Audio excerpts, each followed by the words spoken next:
Yes, people, good morning, good afternoon, and good evening, but more importantly, blue morning to you because, in fact, it is the Blue Morning Show. I hope you're all doing well. Today, again, it's going to be another brilliant show. I believe we have a few interesting topics lined up, some regarding the former manager, some regarding players that we've looked at, and also we're going into the lineup building exercise, prediction exercise, if you prefer. Again, there's a chance we talk about some other topics that we don't have here because it is an interactive show. So chances are people in the chat will bring up some topics we didn't plan to talk about, and we will talk about it because that's what defines the Blue Morning Show. Again, Blue Morning to you. Sit back, relax, and let's get into the show. Transfers are involved, news and everything. So again, I'm allowed to use the transfer again intro.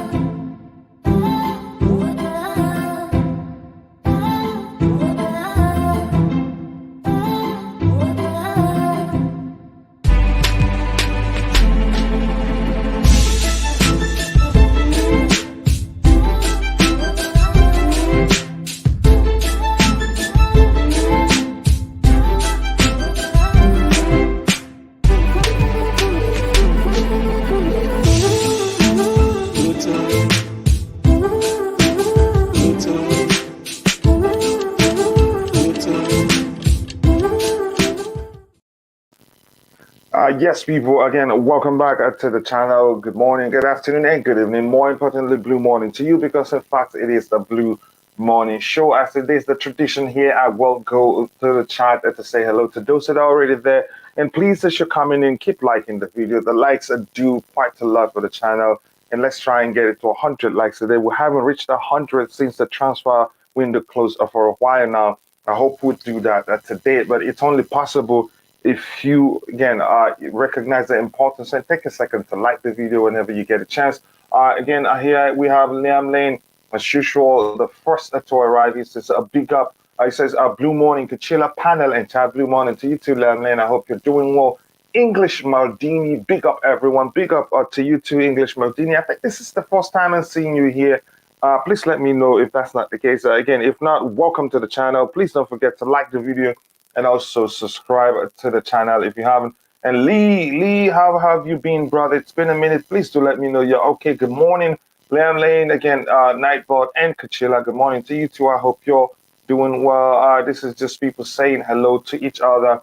Again, we have a few interesting topics lined up. Uh, Again, I don't know everything out there. Some of you may have come with something in mind, and if you want us to talk about it as the show progresses, feel free to talk about it in the chat. Pardon me, it sounds like I'm hearing a whistling noise here. Let me see. Let me just.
Yeah, sorry, I had to excuse myself to fix an audio issue, but I think everything is fine now.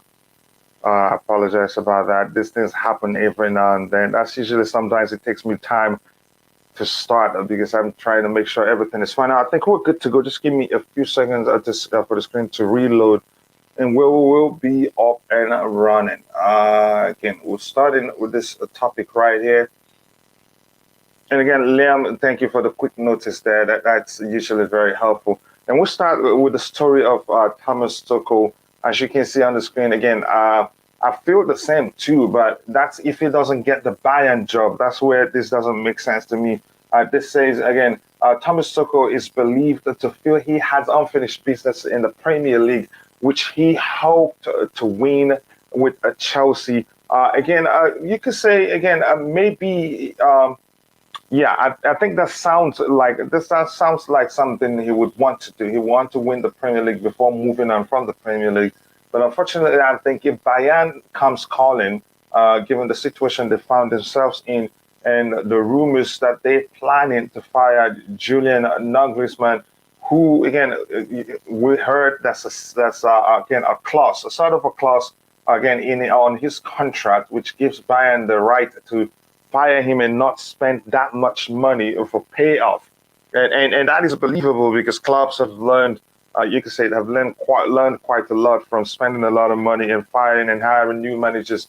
And I've heard, I can't remember exactly what Bayern president said, but something that shows, yeah, that's a chance they let him go, and the result hasn't been going his way for a while now. Maybe it's a result-based clause. I'm not sure, but we'll see again.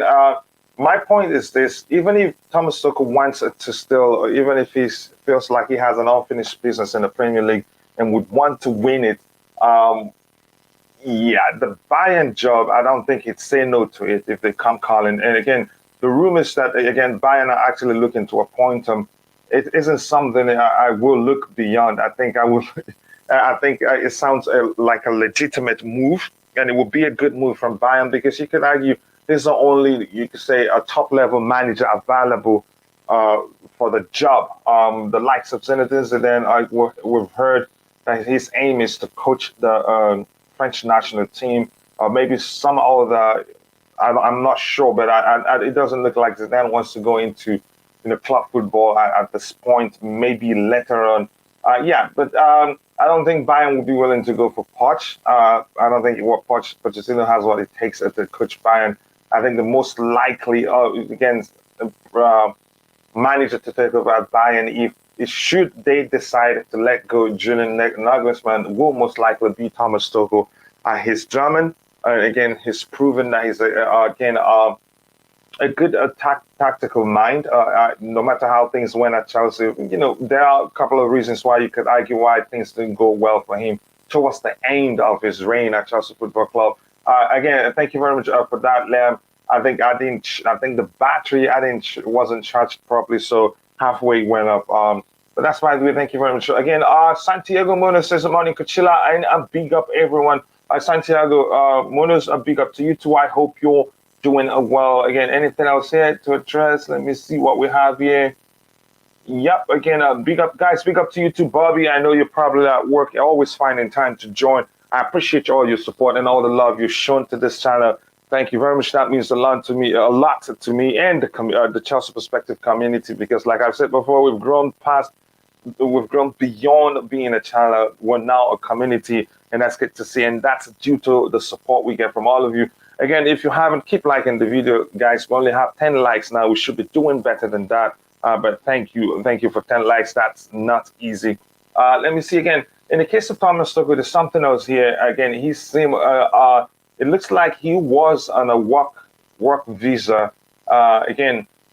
Which means if you're no longer, I think something similar to what is done in the USA when people come into the country with a work visa and then attached to a certain, you could say, organization. When you no longer work with that organization, you have to go for another one. You have to renew the visa again, which usually will be filed for by the new organization. So in this case, since he doesn't work for Chelsea, like we see on the screen, having arrived on a post-Brexit governing body endorsement visa, Tuchel is thought to have a maximum of 90 days since his sacking to remain in the country, but he has yet to receive a confirmation and has not made any decision on his future yet. So if he wants to stay longer than that in the country, again, maybe there are other processes that will permit him to do so. But but clearly, this sounds like something like that. We have something similar like that in the United States, where if you come into the country again uh, with with a visa, which clearly again is attached to a certain organization. Once you stop working with that organization, you have to go for another visa. But more importantly, we go back to the main point we talked about here. The fact that he's again the first says the first part of this tweet that which says that again he feels like he has unfinished business in the Premier League. Again, for that to happen, what club do I think has a manager that's the end you could say isn't doing well at this point? Probably will get the sack very soon. And at a club where you think Thomas Tuchel will take over, I don't see any of them. I think at the most you could say, and if there's any club, it would just be down to them having, money enough to guarantee him, that they go into the market, get the players they want for him to, get it kicking at that particular club would be Newcastle United. And at this point, you could say their current coach, he hasn't done bad. Again, probably Tuchel has to wait for results to start going, south before he gets the opportunity to become the manager of the club. But yeah, I think Bayern it will be his most likely next job. It depends if Nagelsmann if he isn't able to turn things around from again the result has been poor of late for Bayern and the man himself. But that's why the way we'll move on from that topic.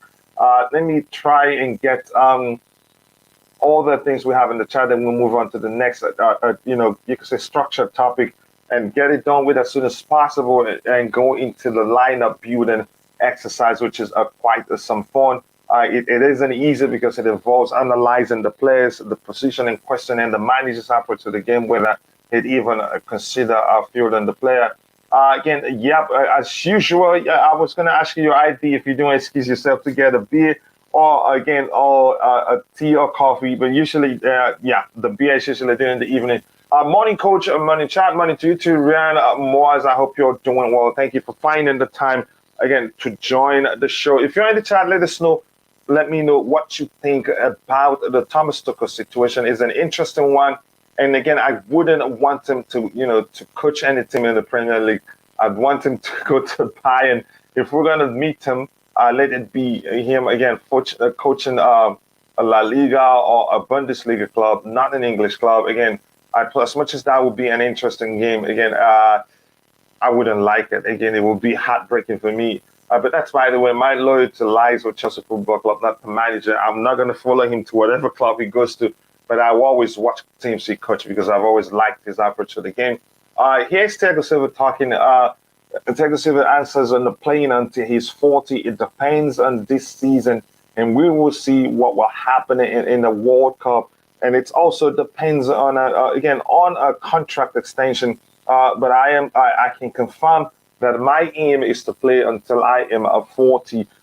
This guy, again, he's taking good care of himself. Plus, again, what defines his game, that is his approach to the game mainly, has always been his intelligence, his technical ability, his ability on the ball. And those things, again, you could say, as he ages, those things can only get better. His experience also, I must add to that. Plus, since I knew him as a player, since I started following him as a player, his game has never been about pace. It's about reading the game. It's about, his intelligence. So I'm not going to be surprised if he continues playing until he's 40. But maybe that will not be at Chelsea Football Club. But I really would want Chelsea to keep him beyond his playing, career, maybe in the capacity of a coaching staff, again, or even as a mentor. Clubs do these things these days. He's won quite a lot, and he has that pedigree that when he speaks, everybody in the dressing room listens. So again, It remains to be seen what Chelsea does. We've seen it's not about the pace. Again, it's not about his game is not about again physicality, but still, yet he's done well in a very physical, demanding again in a very demanding league such as the Premier League. So if you're in the chat, let me know what you think about again what you think about Thiago Silva playing until he's 40. I think it's very possible, but maybe I don't think that would be at Chelsea given the club's shift from older players to again much more younger players. Yes, again they may well try to keep him, but not again maybe in another capacity. Such a shame. Again, I hope he can return one day. Something like Mourinho did. Yeah, again, the rumors are that he begged for a second chance. I'm not sure how truthful that is. Again, I'm not sure Todd Bowley is that petty. I'm not sure he's that petty to, should I say, go to the extent of, of leaking, of telling people that he begged for a second chance. Even anybody heard that. If you heard that, if you happened to be in the room or close by where they had that conversation, that phone conversation, because we were told the whole conversation took place again over a phone, happened over a phone conversation, the whole incident, so to speak. So if you overheard that and it get leaked, it's easy to pin to find that you're the one that did it and you're gonna lose your job. So again, it's gonna be very difficult. Again, him coming back to Chelsea, maybe that will happen. I'm not sure. I can't predict the future. But that's, by the way, again, here we have, at this rate, and Thiago Silva could play until he is 50. I think the oldest player, it's retired, correct me if I'm wrong, a Japanese international who played in the Japanese, I think he played in the Japanese league until he retired. I'm not sure if he played outside Japan. Is it Japan or Korean? He played, again, well into his 40s. Again, correct me if I'm wrong. Again, but that's why we'll move on from that one. I hope he stays at Chelsea beyond his playing career. Even again, this is a player that's again he's well known globally. That if he picks it as a director of football, if he picks up his phone and calls any player in the world, again that player would gladly pick it up to speak with Thiago Silva. But he had to probably to be able to do that. He has to take a few courses here and there to be able to, take on that role. And that's, by the way, we'll move on to the next structured topic. And let me see what Ryan Moore says. Yeah, again, the Japanese guy is 55 and he's still playing in the league. Oh, in the J League. So I thought he had already retired, actually. Yeah, so again, the whole thing comes down to, again, how you're able to take care of yourself. And again, your intelligence, because if pace is what defines your style of play, again, then once you lose that pace, I don't think you'd be that you'd be valuable to any manager at all. A prime example being the case of Luka Modric. His game from time, even when he was younger, wasn't about his pace. It wasn't about his physicality. It was about intelligence, vision, passing ability, and those things. You can still be able to to facilitate them even in your 50s. Yeah, so that's why managers have found a way to still put him to good use in whatever team he gets to play in. He's such a wonderful player. Again, this is a very, very interesting one. Even before. This let me just get straight to the point. This says that Marina Granskaya was one of the people who wanted Declan Rice badly when she was still around. Frank Lampard was also a huge fan. Neither of them are at Chelsea any longer, so it remains to be seen how interested they are still in him. So that one caught my interest because again, the rumors were that the Thomas Tuchel really wanted him. And again, I know how Declan Rice plays. Do I think he's a good player? Yes, he's a brilliant player overall. But I didn't think he was a Thomas Tuchel type of player. And if you're in the chat, let me know what you think about this. This tweet here from Chelsea HQ. For me, I've said that, I've argued that before. He didn't come across to me as Thomas Tuchel kind of player, even though he's a good player. And some manager will be the person they'd ask for. It remains to be seen whether again, if whether again Potter would want him. I'm not sure what to make of this story really. Again, I'm not sure really, but again, it's an interesting one. Let me know what you think about it. It is a very possible Silva could remain a squad player into next season. Yeah, because his influence is huge.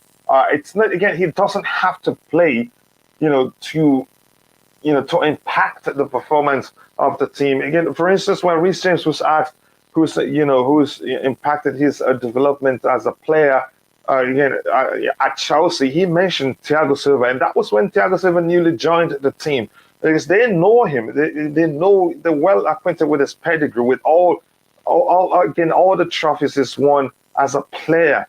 Again, I think him staying beyond his playing career, I think that would do a lot of good for the team. Even if the club is shifting towards acquiring younger players because they're trying to rebuild, I think it's still having a player with his pedigree, again with his experience. I think will make a whole lot of difference for the younger players in the team, which you could argue the same reason was why the club didn't want to let Cesar Azpilicueta go. It wasn't just because of his playing ability anymore. It was because the club seeks that some measure of continuity, even if we're in a transition period, and having a player who's been at the club for a while now, understands the club, who's a leader, who when he talks to the players, listen, being available will make the whole process, will make it easier. Again, will make it seamless, maybe, if you prefer. Again, if you're watching, keep liking the video, guys. We have just 17 likes. Let's get it at least to 100 likes before we get to the 1 hour mark. We can do that, but only if you believe we can. So let me know what you think about with the Declan Rice situation. But let me catch up with the Silva comments now. Then I'll come back with the Declan Rice comments if you had anything to say about what I just read on the screen. Again, it is I've read it is very possible. So, but yeah, I want that to happen. Let him stay at the club beyond again his playing career, because his stay at the club is invaluable. Same with Busquets. Yep, those are players who again. Physicality and pace aren't what those things aren't the most important factors that define their profile as a player. So that's why they still play on at a very, when you think they'd retire, they still be able to do a good enough job in the team, because you can say their profile overall as a player is defined by their intelligence. And again, their vision, passing ability, all the aspects, and the ability to read the game, those things, and not pace, power, and physicality. Again, here, Lambs wanted Rice as a CB, apparently. Not sure how true that is. There's no way telling, again, none of us, we can only speculate. We can only look at situations and, again, draw conclusions on what we think, what's the case. There's no telling. There's a chance he wanted him as a DM. We don't know, but he's versatile enough to be able to fulfill the centre back role. But it's better utilized in the midfield area. It remains to be seen whether he's Potter kind of player. And the whole thing, it doesn't look like. Let's get back to the Rice comment here. It doesn't look like Chelsea really wanted him. There was a time the rumor, just out of nowhere emerged that we're on the verge of completing the signing of Declan Rice, and then that died off as quickly. That rumor died off as quickly as it emerged. So that showed maybe there weren't any serious interest for the club, because if Thomas Tuchel really wanted him, you'd argue he'd probably be the marquee signing that we heard, that we were promised. Again, the rumors. Again, had that again Thomas Tuchel was promised a marquee signing. Maybe Declan Rice would have been that player, but it didn't look as if we were serious about getting him.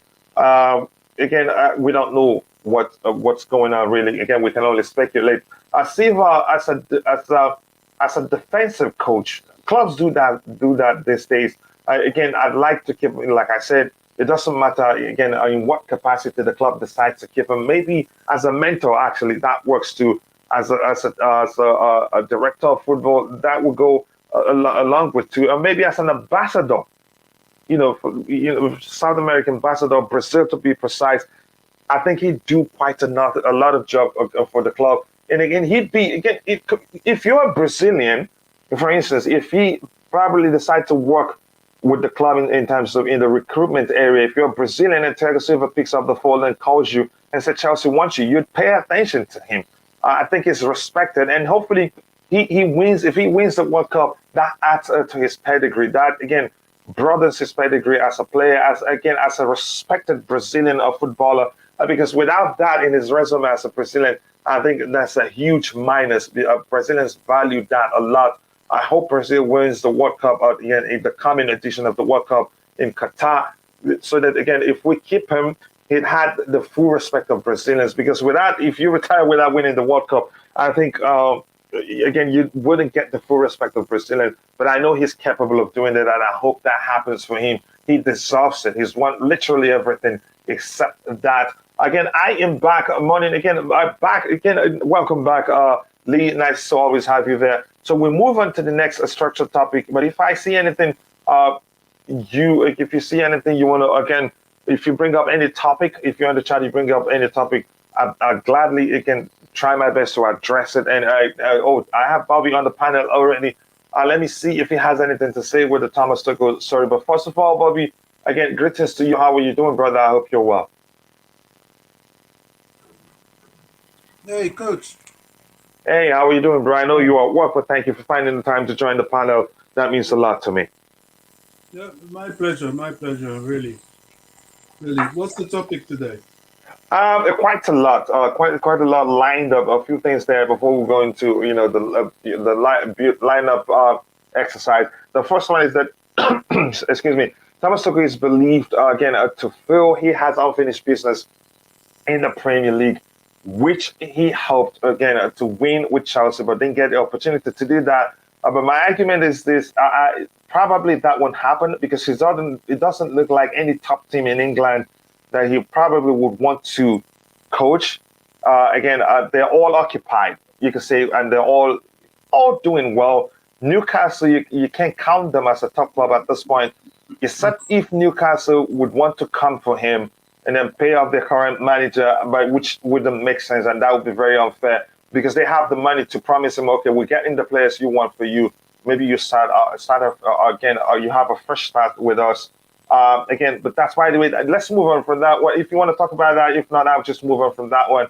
And it's looking like he's going to have a visa, a stay issue, a UK again, because it looks like his visa was attached to Chelsea, which again, since the Brexit, after the Brexit, it's become just more like what I've explained before. It's very common here in the United States. Some employees, some people come into the United States with what is called a work visa. So once you stop working with that organization that helped you get that visa, or that visa is attached to, you have to get a new one. And I don't think it would make any sense for him to look to get another visa without being attached to any club. But again, if you don't want to talk about that, I can move on from it. About him getting a new job, but I don't think this is happening. The most likely club that he coach soon will be Bayern, because Julian Nagelsmann is currently struggling, and the rumors have emerged that Bayern are looking to trigger a clause on his contract that allows them to fire him and now spend that much money. And he's German, plus I know they respect him. They know how good he is as a manager. If you don't want to talk about that, I can move on to the next topic, which I know you'd be interested in talking about. Yeah, I mean, I don't know what to actually say. I mean, if he has a visa issue, somebody with his profile, I'm Mm-hmm. sure he find a way to deal with that. I don't really see much issue there. If he wants to deal with it, he may not want to be around here. As for getting another job in Britain or in the Premier League, I think that's all sort of journalist wishful thinking. I'm not sure. Would you like to see that happen? As a Chelsea fan, I wouldn't like to see it happen. Is it possible to happen? Yes. It's we've had that with Mourinho, we've had that with Ancelotti, we've had that with Conte. No, It's not not Ancelotti. Ancelotti came, he managed Everton. Oh yeah, So yeah. You're correct. You're correct. Yeah, Ancelotti. Yeah, it's nothing. Ancelotti, Conte, like you said, and then who again? Mourinho. Yeah, Mourinho. go So ahead. it's not something that we haven't seen or that we're not used to. And the thing about Chelsea is that Chelsea is a unique club because I personally believe that once you've managed this club, it's very difficult to have that sort of high Mhm. again, as Mourinho has shown, even when he went to Man United, as Ancelotti has shown. And I firmly hope and believe that as Conte will show. So I don't know. I don't think that's even worth a discussion right now because he's just left. It's more likely if he goes anywhere, it will be Bayern. And Yep. I think for personal reasons, he's probably going to be more inclined to, at least in the short term, want to be in Germany because it would afford him the opportunity to be close to his children. And you cannot underestimate the magnitude and the power of that. Mhm. That's what saw Thibaut Courtois leave the club to go to Spain. Mhm. Apart from going to Real Madrid, the power of having the opportunity to at least be closer to your children, even if you're not going to be there all the time, it's important. And if you can get a good job that would allow you to do that, most people will take that. So I don't know. I think to me, I think that's where his future will be. Yeah, and I think the most likely destination for Thomas Tuchel right now is Bayern Munich, and I hope it happens for him. He deserves better. Again, Ramos, Rice, and Frank. Again, it could have been a true. It could have been true due to Declan Rice has said many times he would love to play as a CB. Again, I haven't heard that myself. Again, you probably must have heard it somewhere else. But Bobby, let's talk about the Declan Rice situation. Uh, that was, I think you were actually the one. I don't know. I wasn't sure who exactly was on this panel. Talked about how close we were to signing him this past transfer window, and that rumor again. It was everywhere though. That died off as quickly as it emerged, even quicker than it emerged. We didn't hear anything about it, which to me seemed like the club never wanted him. It was just so, like you would say, brown envelopes. But here's what we have: is that Marina Granskaya was one of the people who wanted Declan Rice badly when she was still around. This sounds like she's not a scout. So I don't know why she would be the one that wanted him badly. I don't know where that's coming from. Frank Lampard, I know, yes, that was talked about that much that time when he was still Chelsea's coach. Frank Lampard was also a huge fan. Neither of them are at Chelsea Football Club any longer. So it remains to be seen how interested they are still in him. Bobby, I want to get your thoughts overall. Did the club really want him before? Because it didn't look like it was serious. It just looked like it was just rumor. Well, I believe the club wanted Declan Rice. Um, Whether Marina wanted him or not is slightly irrelevant. I personally have said many a time I believe she made herself director of football and was more um, influential in deals than we realize. Mm-hmm. And even if some of it came from Roman, I think she was one of the people that pointed out some players, rightly or Mm-hmm. wrongly. I don't think she had the qualification to do that. However, having said that, I think another thing that has delayed Chelsea with Declan Rice, which is probably a sensible thing to do. He's had a huge amount of contract left, and Declan Rice coming to Chelsea is going to be down to Declan Rice. He's made the right moves. He's not extended for the 8-year contract that was offered to him. He had like 4 years of contract, which is why West Ham could ask for any price they wanted. That has dwindled down to, I think that will be 2 years by next summer. And then the talk of any finance to get him will come into the range that is reasonable. I think it will start to get less than 100 million. For every year Declan Rice has not signed a contract with West Ham and is available, and is there, his price will drop, and his price will definitely drop next summer. It won't be over 100 million. because he'll have about 2 years left. And then there's bluffing room. You know, what if they take it down to a year? There's even more bluffing room. So it's all down to him. Will he come to Chelsea? Well, David Moyes, I know, wants to make him West Ham captain. Would that influence his move? It'll certainly not make it easy, but the biggest influencer will be his contract, the length of his contract, his desire to come to Chelsea. So it's possible. I think we just have to wait it out a bit more and maybe look at him next summer. Do we really want him, though? That's another thing. Yeah, I was going to ask you that. Again, do we still have the need for him? Well, I think you could argue right now we're loaded in that area, but go ahead. I don't think we are. A lot Again, we have Casadei. We didn't sign him for that much money for him to be out of after. Yeah, I think he can. I think he can play in that role. Chukwuemeka also. I think plus other players we have Zakaria probably that's a Chelsea state and he's going to be cheaper. Well, this is the thing now. You know, a lot of this depends on one, how good Zakaria is. Two, I think Chukwuemeka, if he comes into midfield, he'll be more offensive. More of it. That's the Kovacic role. And yeah, not really. He's more of a winger, isn't he? He'll occasionally be more on the wings. And the young chap, Kasadi, how good is he? You know, how soon will he be ready?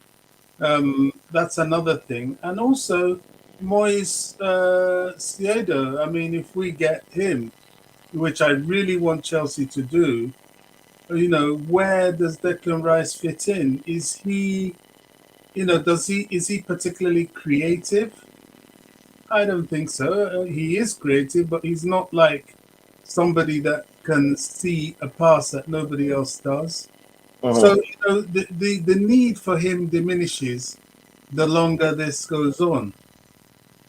Yeah, so, plus the interest in Alvarez, you could say a much more a player who's more suitable to the way Potter plays is more again agile, and you could argue that more flexible. Again, I don't know how else to phrase it. I think, like you did put it, the need for Declan Rice, I think, has diminished quite a lot, and that would be especially true if we sign Alvarez. But go ahead. Absolutely. I mean, if we get these other players, then absolutely the need for him will diminish, for sure. For sure. So we just have to wait and see. We're not as desperate as we were a year ago or 2 years ago because there are more options that we're looking at.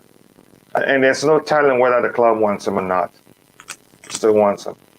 I'm sure the club still wants him, but it's a matter of how desperately do they want him. I don't think they want him as desperately as they did, as I said, 2 years ago and a year ago. Yeah, again, let me try and catch up with what we have in the chat. Next summer, Ousmane Dembele release clause is active for 50 million. We should get him. And again, in Modric. Modric, I think, didn't I hear he's on the verge of signing, is it Everton? I'm not sure, and it doesn't look like we're interested in Modric. But in the case of Dembele, should we even? I don't think would go for Dembele. I think the club's priority, again, right now, you could say the club would rather go for Leao, which you could say again, yeah, maybe Leao usually plays predominantly on the left-hand side. Correct me if I'm wrong. While Dembele usually both sides again. But I don't think there's a need for us to go back to them. But it's again, we practically would be insulting ourselves if we do that. And I don't want us to do that. We should forget about him. Again, he literally, you could say, the way the whole thing went on, and I don't know if we really wanted him. I don't know if it was everything we heard about Chelsea going for Dembele, plus the one from Grimes, who Bobby promised then if that happens that he will follow her account forever and all that. It turns out it was all nonsense. The subsequent emerging rumors had it that we didn't even talk with this camp. We didn't even. So I don't think it makes any sort of sense that we go back for Dembele. I'd rather us go for Leao, which again, We reached out to Milan twice. We heard even what's his name, Maldini did speak about our interest on Leao. I'd rather us go for Leao than at Dembele. It just doesn't make any sort of sense to be, to go for Usman Dembele again. Let me just catch up with the chat. I'll come back quickly. Again, here we have again Rice is overrated. Get Alvarez for cheaper, and he's a better position-based player. Again, Alvarez is also used to low blocks. Rice isn't. Again, I'm not going to say Rice is overrated, but I'm going to say again my argument would rather be I think Alvarez will better suited to the way Potter likes to approach the game. Again, flexibility is key. Dynamic moves and all that. I think Alvarez will be better suited. That doesn't mean Rice is is a bad player. Alvarez is a mix of Kante and J5 in one, which is something you can say we have in Billy Gilmore. Billy Gilmore is a mashup of a regista and a traditional DM, and time on occasions in high-profile games where he got the opportunity to play, he showed he can actually fulfill those roles again. But maybe for some reason he asked to leave alone, and the rest is what I hate to talk about. There was a lot of the top who didn't want Declan Rice due to letting go. But I feel it could still happen. There's a chance we don't know what the clubs and what Potter would want, but the whole thing we could argue here, from now to tomorrow, the whole thing simply will come down to what Potter really wants. Is it just me being a supporter of more years than I can remember and wanting a cup and ball back? Yeah, a lot of people were like that. Again, a lot of people's argument on that is calling for the club to re-sign Declan Rice. It's because he was a Cobham graduate, not really because Thomas Tuchel wanted him. The rumors that Thomas Tuchel wanted him, I think, were all nonsense. There's no way to tell if that was if that was a fact. Again, I think it was all lies, because if we really wanted him, I think the club would get him. Maybe they saw no need to pay that much money for him. That may well be the case. I don't know. All the games I've seen him for the academy so far, he has played higher up in the midfield. Are you talking about Carney Chukwuemeka? I'm guessing. So again, that's a circus there. I was talking about. Oh, okay, yeah. Again, he could play that hybrid role too. Again, that Kovacic role. That's what I call a hybrid of 6 and 8. Maybe Potter won't be playing that much. Again, won't be, you could say, applying that approach. Because Thomas Tuchel did that a lot. There's a chance that changes under Graham Potter. We've learned that he prefers playing with two CMs rather than two sixes, traditional sixes, one a hybrid role and the other a sitting six, or maybe a dip line. Big up if you're still live in 30 minutes. I will jump on the Minerals FC. Thank you. Big up, brother. I hope you're doing well. Nice to see you. I hope everything is okay with you. If you haven't, go check out Johnny Minerals YouTube channel. Be sure to subscribe and let him know I sent you. Again, I'd really appreciate that. It says a big up chat and Pana, big up to you too, Chelsea. Dan, I hope you're doing well. Again, big up Brian. Kalinda Jr., nice to see you. I hope you're doing well. Thank you for finding the time to join the panel. I'm going to come to you directly, IBZ. Your thoughts on the Bele rumors emerging again. I don't know. I'm not sure we're interested in him. I think the rumors are just merely that he has a buyer release clause in his contract that becomes active in a year's time. Your thoughts? Should we even be looking at him, given the whole thing that went on? Of course not. Well, of course, number one, big up everyone. Well, big up to you too, brother. Hope we're all good. I don't know who manufactures transfer rumors at this time of the year. I think I've come to the conclusion that football fans just care about transfers. I think I've come to that conclusion, and I think it's an exciting thing. How much money is going to be spent? Who's going here? He was there before. He's coming to this team now. But for the life of me, let's not start making rumors for the basis of it. We're not going to know what's going to happen until January. Even then, deals probably won't be done. How is Ousmane Dembele going to come to Chelsea? In what? How is that going to happen? Like when you have rumors like this, you need to filter it down and break it down. How it realistically is going to happen? How is Ousmane Dembele going to leave Barcelona, who just signed an extension or new 2-year deal on his contract? Are we going to wait till his 2-year deal expires? He will more than likely sign another extension after the 2-year deal, because I don't see him leaving that asset unless something major happens, like he falls off form or injury. I don't see him leaving Barcelona. This is the first time in a run of games he's going to get a lot of game time without injury. He's probably having the best time of his playing time since he probably was at Dortmund, and now he's linked away. Let's forget about it, guys. We ain't getting. I don't. I think that ship has sailed. If you want to argue, ask me for argument's sake. Yeah, the ship of Ousmane Dembele is gone. We're not getting him. I think we should just not focus on him. Even that Leao thing, I don't see that happening. Like, I don't know. Yeah, people might say, oh yeah, this guy doesn't have the best interest. I'm just too much of a realist. I don't see Leao happening in January. I just think that's too much of a deal to happen mid-season, especially if considering Milan has aspirations of winning the Scudetto again. Why would they just want to sell one of their assets to Chelsea, who are building? Like, we need to weigh up these options and not just say, oh, because we're a Premier League club and we have money, that we're going to have the expertise just to sign these players. So, no, if you ask me, Dembele, that's a ship sailed. And I don't know why that's even a topic now. That should be a topic in 2020, what are we on, 22, yeah? That should be a topic in 2023 when, we're in the summer. I don't necessarily think that deal of Ousmane Dembele is going to happen. And I just love people trying to make rumors on Twitter, trying to bring it to the fore. Like Harry Kane coming to Chelsea and Lukaku going to like that type of thing. Dembele is gone. We had the chance, we didn't do it. Move on. You know what I mean? We could have signed him in the summer. We didn't have the expertise to get people in place to sign this player, and he ended up staying, signing a new deal. Now, maybe he wanted to stay there all along, or he wanted to move up. We never know. What we do know is that the guy's there, and we ain't getting him. We ain't getting. I don't see how we're gonna get Ousmane Dembele. I don't see what multiverse we're gonna be able to get. Especially his stakes are high right now. We can't get Neymar. His stakes are high right now. Like anyone that we'll probably link to that are doing well right now, their stakes are very high right now. So I think our laurels should just lie elsewhere in terms of that side of the pitch, if you ask me. But yeah, I see where it's going.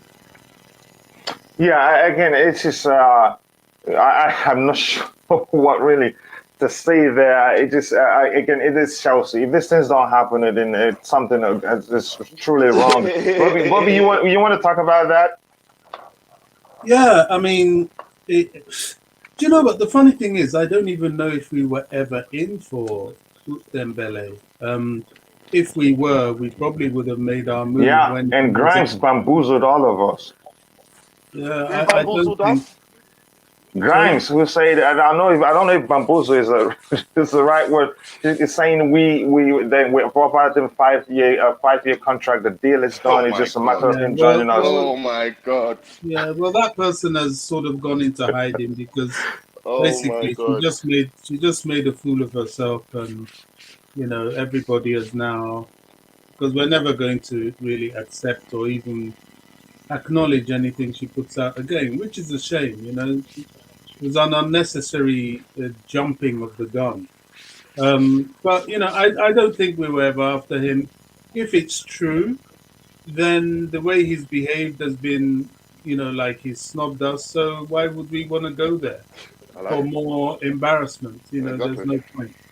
As for Leao, I have a different mind because we've made two quite publicized approaches for him. Mhm. I look at it as something that is not dead in the water yet. Um, could it happen in January? It's unlikely in January, but a financial exchange could take place in January quite easily. And Oh, are you talking about like getting him and leaving him to finish the season there? yeah, that can happen. We've done it before. And the only reason I'm saying this at all is because we have publicly made two approaches for this guy, and that is not going to be. Chelsea is not the kind of club that if they move for you, Mm-hmm. and your response is, we're not even going to talk about it until you meet the asking price. Mm-hmm. There's not a club that will just walk away when that is the case. And an example of that is Wesley Fofana. First we were told he wasn't for sale. We dropped some money. It's nowhere near anything we'll even think about. We dropped some more money. We have an asking price for him. We dropped even more money. In the end, we didn't even get him for anything near that asking price. So Leao is possible. It's very possible if he chooses not to renew with. Sorry to cut you off, Bobby. Can you not argue in the case of Fofana that Leicester needed the cash as opposed to AC Milan not really needing the cash? Well, let me land and that Leicester needed the cash. That's true, but there was a huge disadvantage in that he had just signed a contract at the beginning of the year, and he had 5 years left of contract.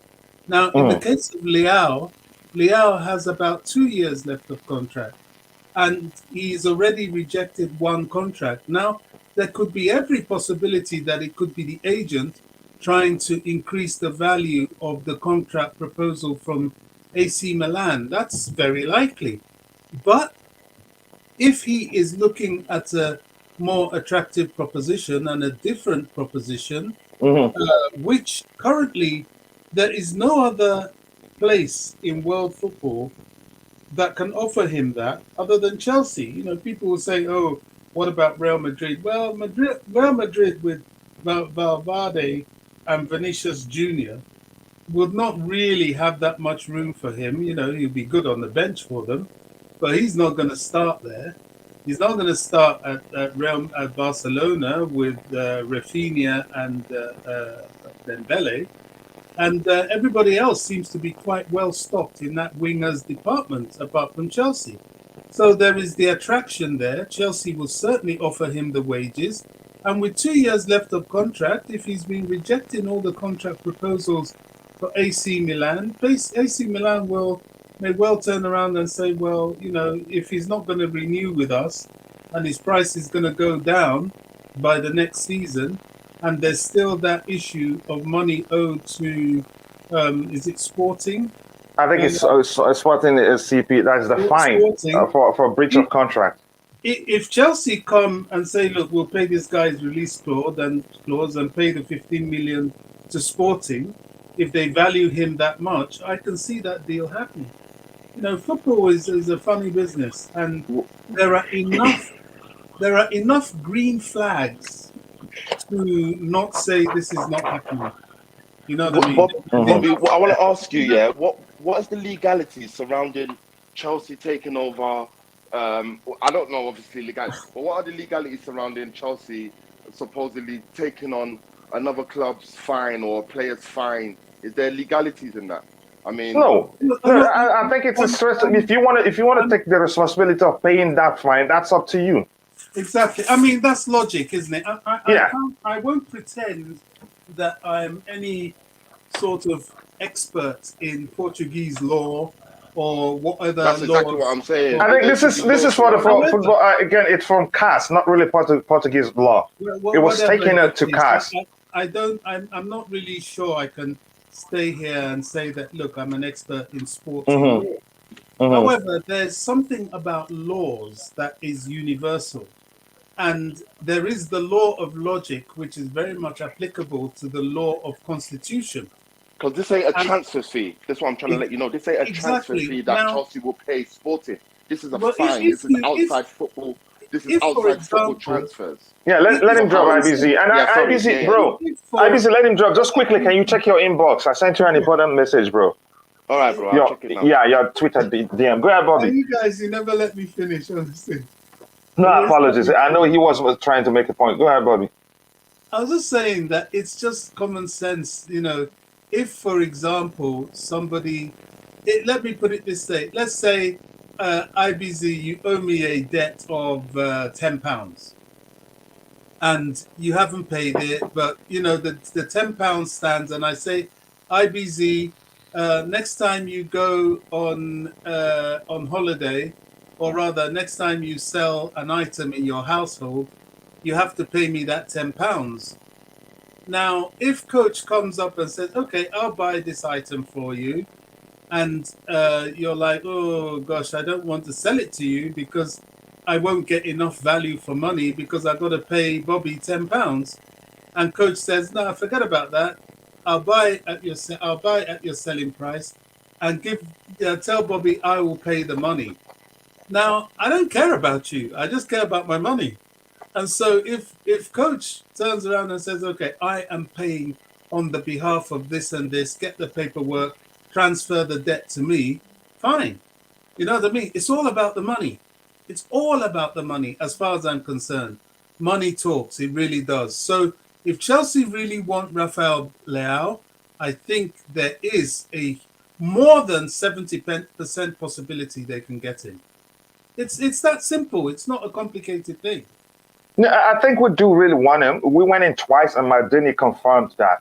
We went in with 100 million euros, which means we really do want him. Again, I think by January the price will be lesser, given that he's refused contract offers he's refused two contract offers from Milan.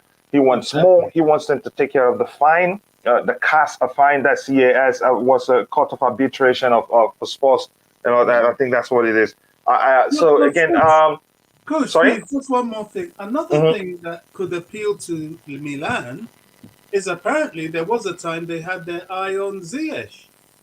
Now, Ziyech could be someone, I personally don't think he's as good as Leao, but money plus Ziyech could go a long way to persuading Milan, even in January.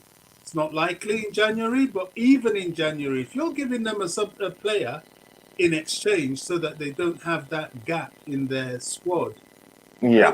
I think Chelsea are in quite a strong position. Honestly, I really do. And that's not sounding delusional or wishful. That's quite realistic as far as... Yeah, it is a factor in Ziyech into that deal makes it, again, more attractive to them because they wanted him. And I think they still want him. Did they end up... There was a guy they wanted to sign when the whole discussion about them getting Ziyech fell through. If they didn't sign the guy, so most likely... again, they'd still be looking at him. But I'm heard again. Let's see what happens. Leao could still happen. Except again, it's not going to be that simple because by January, all the clubs will be interested in securing a signature. Madrid, you can say again. PSG already have we're hearing they've shown interest, and again, Man City have shown interest, but there's no way to confirm those clubs are really interested in the player. We've Todd Boehly, we've heard he's had a series of meetings with his agent, Judge Mendes, but I don't know if that will make any difference. Go ahead. I wanted to quickly catch up with what we have in the channel and then come back to IBC. But go ahead, Bobby, you were still saying something.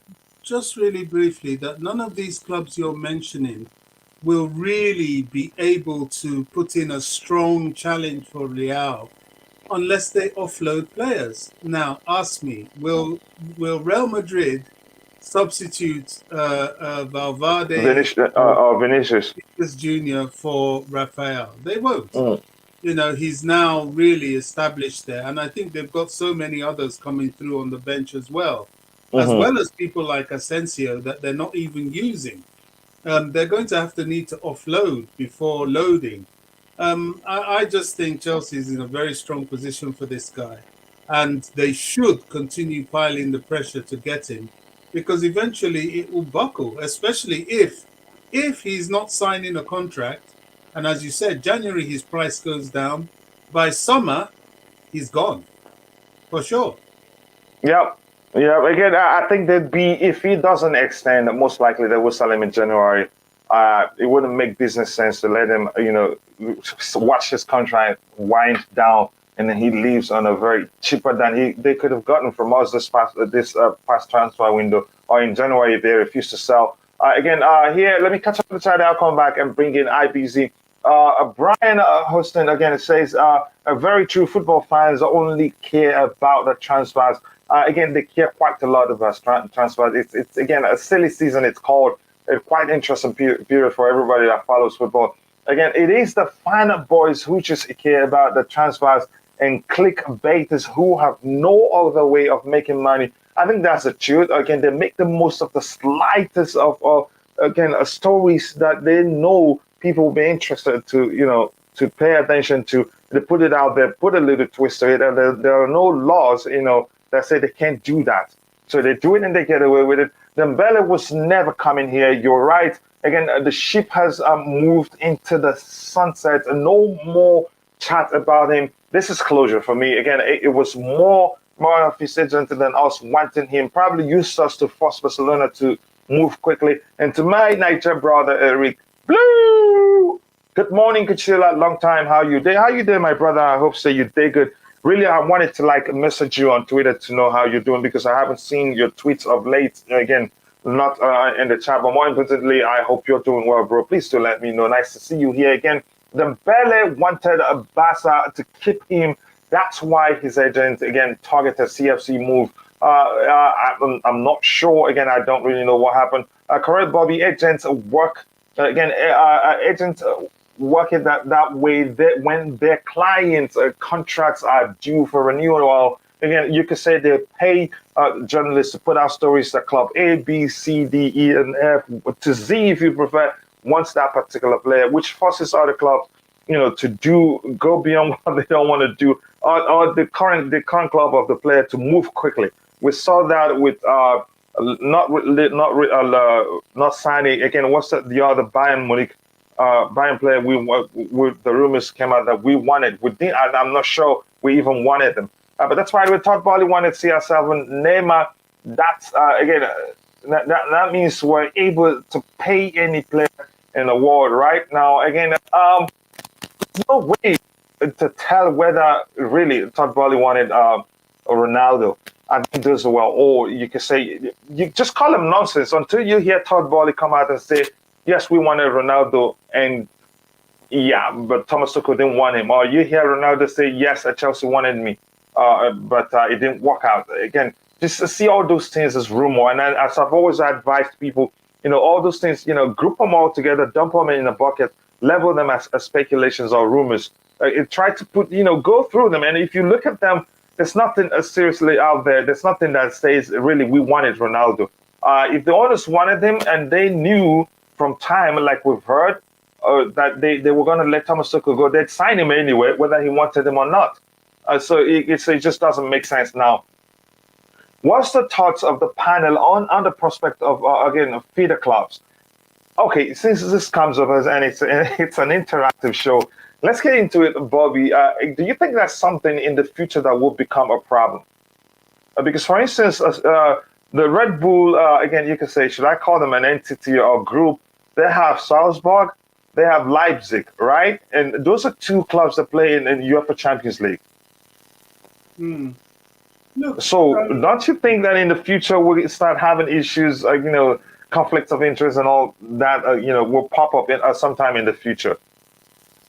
it's possible with the way laws change and things that could be a problem for them. It's not a model that applies to. In fact, if I remember rightly, and this will really testify to the vindictive nature of the football authorities towards Chelsea. Mm. The idea of a feeder club is not new to Chelsea. Roman Abramovich owned CSK Moscow as well as Chelsea, still does. He also did a sort of service level agreement with Vitesse in order to supply them with Chelsea Academy graduates as a stepping stone to the first team. Now, the reason why Roman didn't publicize that too much was, if I remember rightly, UEFA then was screaming and shouting about this conflict of interest between the clubs and playing in the Champions League. Because I remember when Chelsea did play CSK Moscow in the Champions League, that issue arose. It became a question. And it Mhm. was like, well, Roman, you own these two clubs. how is that going to work? Where is your allegiance? Where the, you know? Somehow, I've forgotten how it went. He got through that because to him, it's like, no problem. I own Chelsea, I own these people, and I invest in both of them. And I think the game went ahead without Mark. But with all this threat, and then the threat of FFP, which I can assure you was because of Chelsea, Roman never really pursued that too much. And I think is what has made Man City own several clubs. So I don't think they are particularly in Europe. Correct me if I'm wrong. And I think they've been very careful because of that No, reason. I don't think they don't have any in Europe now. It is again the New York. What's it called? What's it called again? The New York team, and Yeah, they're trying to buy a Mexican team, which isn't a European team. yeah. Now that will probably be more the way Chelsea will go because of changing laws. Now, how does Red Bull manage to hold on to Salzburg and is it Leipzig? Leipzig, yeah, the two. That's RB I mean, Leipzig, and I RB think the Salzburg. reason I think the reason why they're able to do that is that the German FA permits it, and if your local FA don't have a problem with it, it's very difficult for Europe to dictate to you what to do with your club ownerships. However, also having said that, the incentive for them to do that, because Red Bull have not shown the same level of financial threat and capacity as the people like Chelsea and Man City do, Hmm. I think they've kind of ignored it for now. For now, it's not advisable. I think it's better if you are to own a club as well as your main club, is better outside the country. And that's why Roman was able to hang on to CSK Moscow as well as Chelsea. That's one of the appeals, I think, for Sir John Ratcliffe, because if he owns Man United, he's already got ownership of Nice. And I think we're going to find, as time goes on with these super rich clubs, they will expand. Their model will go global, and they will tend to own other clubs. And I don't really see anything wrong with that personally. I don't, and I hope Chelsea get onto that gravy train sooner rather than later. Here's the thing. I think if it becomes, I don't know if the word rampant, but let me say, just use common. If it becomes common, again, it will grow to an extent where that is the issue. Unethical issues will emerge. Conflicts of interest will emerge. It will be unavoidable or avoidable. It's a human thing. At one point, because you have control over multiple clubs, there are situations you find yourself in.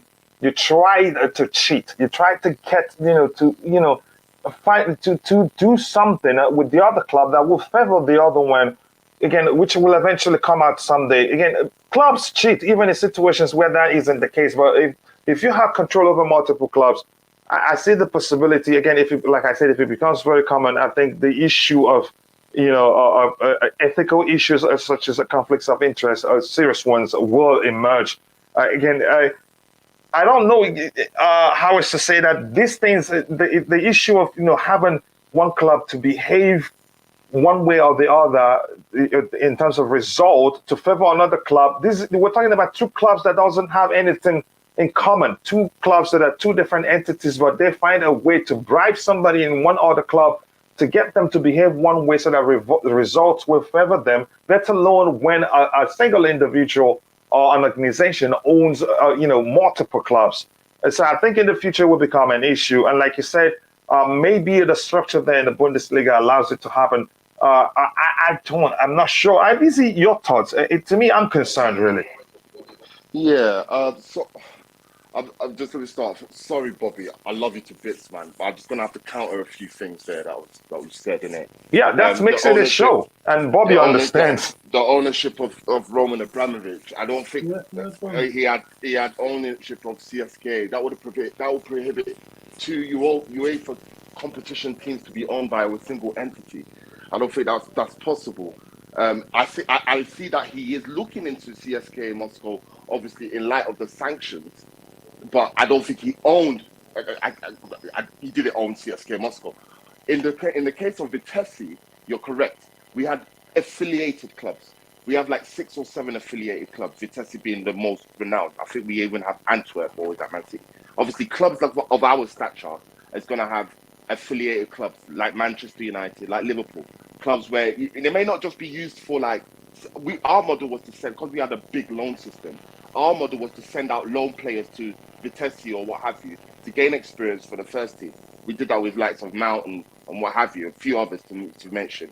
In the case of us being in a model of the Red Bull, I said Rasenball, the Red Bull stature, it's a bit hard. It's a bit hard because the Red Bull is the parent company, so that will have to be. We will have to model that type of holding name, and I don't see that happening. The only way I can see us doing is like a Manchester City model, where we will pick up smaller teams, or we will increase our affiliation with smaller clubs and build a network. Now, maybe like with Man City, we've done with America, they've done with Melbourne, So, and they've also done with just quickly, Mumbai. IBC, just quickly, Yeah. you're explaining that's the Red Bull organization. The structure is you're saying their structure is like that there's a parent and then there's a sub. Are you Yeah, saying that's how they were able to get away I with that? think, But go ahead, yeah, that's I think, interesting. obviously, I'm not. I wish I was business minded to elaborate, but from the understanding I have from it, yeah, So sorry to interrupt, but you are yeah, go on. right. Roman actually completely distanced himself Exactly. from equity with CSK Moscow when You're he was challenged by UEFA. Oh, he completely was challenged 100%. by UEFA. Yeah, he was. So Moscow now were it's refused important to sponsorship. understand how Red Bull, how they're able to get away with No, this. But go ahead, because IBZ. okay. So from the understanding is we have Red Bull, yeah. We have the Red Bull franchise. Now they have Red Bull I think in Brazil, Red Bull New York, Red Bull Rasenburg, Salzburg in Austria, and obviously the main one in Germany. Now obviously I believe they get away with it because of that parent.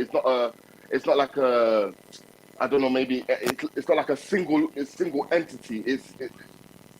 It's a blanket of umbrella which they were able to monopolize. Chelsea will be able to do that. I don't think Chelsea are on the state to have Chelsea It would take a City. restructure.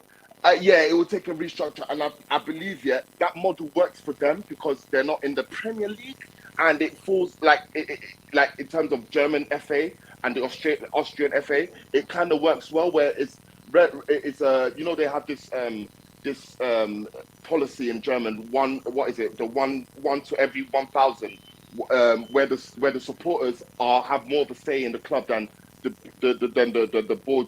That's why no German team was put up in the Super League, because they have this policy. So I believe that those type of policies protect Rosenborg from being an entity where there's just be a monopoly. But with Manchester City now, Manchester City and Chelsea can adopt the same philosophy, because we will just be using them as affiliate clubs. Yes, we will buy stakes in them, might be majority shareholders, and then it can change into a whole library of clubs where we will own. But like using Portugal's for an instance, we won't be able to own Portuguese clubs, but we can have a stake in them, like an affiliate with them, where we'll be able to funnel teams going in from our academy or our loan system to there to get experience, to work around the new work permits situation. So they So, got experience in Europe. IBC, what I want to ask you is this quickly. Even if other clubs, again, if they learn how Leipzig, again, the structure that they have in place that enable them to have multiple European clubs and not have an issue with UEFA, if it becomes very common, are you not concerned that it will be a problem? Again, problems will emerge in the future, even if it's not Oh, common now. Yeah, obviously, problems will always occur in everything. People will find a way to extort it and profit it and make others feel bad about it. I just believe that I don't know. It's monopoly, and it's the way football is going. I think the policies like not owning two UEFA competitions. We see it with Udinese and Watford. I think that maybe it's changed, but the owner of Udinese also owns Watford. So you see a lot of Udinese players going into Watford. Um, you know, so there's that link. But obviously, Watford are playing in a different tier to where Udinese are playing, or albeit if none of them are in Europe. In the case of Manchester City, it's easier as well. They can send players to uh, um, Melbourne and then bring them back to the city fold. We've seen that. We've seen players in their system go over to New York City or Melbourne. It can work in Europe with Red Bull. I don't know how Red Bull's so unique, but the only way we can adopt that is the Man City approach. Yes, you're right. I don't believe Red Bull will. I believe Red Bull's market is not a threat. I don't believe it's a threat to our game. But I believe that it could go in a way where if we adopt Man City's way, Todd Bowley can be very, very influential in making a rigorous competition. And that's what I can understand where the fears are coming in. Because It's again, like I said, it will, if it becomes very common, problems will emerge in the future eventually. And again, like Bobby says, sorry, if you know, go ahead, but let me let you finish first before I say that. Go ahead, brother. Yeah. So just to finish, I don't know. It's very hard to see the cons of it. I don't know, but maybe, like you said, didn't it? It may be rise a concern, but as of now, I just see it as a monopoly of football. Maybe trying to create more opportunities, create more. I can only see the benefits of it at the moment. But again, you guys can see maybe there may be a negative tonation to it. Yeah, we have to be again, like Bobby. He talked about already. I think laws do change. If it starts if UEFA starts sensing it's becoming a problem, I think they will amend the laws. Laws aren't permanent. Laws every now and then are amended, because if laws remain static, people will find a way to exploit it. Loopholes, like I think Lee mentioned in the chat. I think UEFA will amend its laws because it's a risk. It's a risk. Like I've explained before, clubs are able to get clubs that that are owned by a different person to do them a favor during matches, let alone when a club is under the umbrella of one entity or maybe owned by a single person. It becomes even much easier, to you can say to perpetrate such a again abusive act again or cheat. But that's, by the way, Roger, welcome to the panel. I want to get your thoughts on this particular question from Lee. It's an important one, and that's why I enjoy the Blue Morning Show as an interactive show. Yes, we have structured topics lined up to talk about, but again, such important questions are always good to look at because they educate us. So your thoughts on that are coming there. By the way, I hope you're well, and thank you for finding the time to join us today. Hey, good afternoon, gentlemen. Yeah, it's still 4:20 a.m. for me. Good afternoon. Good morning. Blue morning. No worries, I'm kidding, but go ahead, brother. I know. But it's still 4:20 a.m. for me. Yeah, go ahead. Oh, ouch. That's early for me. Mm-hmm. That's an interesting question, and I agree with the panel wholeheartedly. I actually, listen, you look at the Red Bull philosophy, I don't see why we can't do that. I'm surprised a lot of other English teams haven't really progressed in doing so either. I'm really surprised. Well, not to the extent of Red Bull anyway, but I'm not sure about the laws in England, how, if any, if we are constricted at all in any way. So I really can't comment on that, legally speaking, but if it's possible for us, I would like us to follow the RB blueprint, so to speak. That's why I wanted. And that's you looking at just the benefits. From RB Leipzig. I thought he would have. Yes, of course. Yes. I'm being totally selfish here. Totally. I'm being very biased in that regard. I've got. Oh, no, I don't. We don't know. Yes. Go ahead. It's a tough one, huh? No. My thoughts on football generally are that we should, in a perfect world, we should never have super teams, super clubs. As I said, my grandfather supported Brentford in the 4th division. It shouldn't be about how many titles you've won or anything. It should be for the love of the sport. But we don't live in that era anymore, do we? So it is about the Benjamins, as they say in the States. It really is. So since the fact that we are a very affluent club, I don't see why we should take advantage and try to do what other quote-unquote super clubs do. I think we should do it. Okay, let me be specific. Do you think it will be again? Do you think it will become an issue in the future? Are you concerned at all in terms of ethical issues like finding a way to get a sister club, or if you want to call it sub, if there's a parent club and sub club, get them to do you a favor one way or the other, because these things happen even between clubs that ain't connected, let alone when they're under a single umbrella. So are you not concerned? Again, that's something that will happen in the future. Like IBC did mention, there's a chance they'll exploit that, because it's there. The temptation to do that is there. Will be there. We are way past that. We are way past that era of ethics and morals and scruples. I mean, that era has long gone, sadly. Long gone. I tell you what, I'm not that old, but if you watch like World Cups from 1966 backwards, have you seen the World Cup final, Bobby? You should see the fouls that are committed. They are so tame, and each player gets up and they shake each other's hand. They're so gentlemanly. They're so prim and proper. Those days are gone.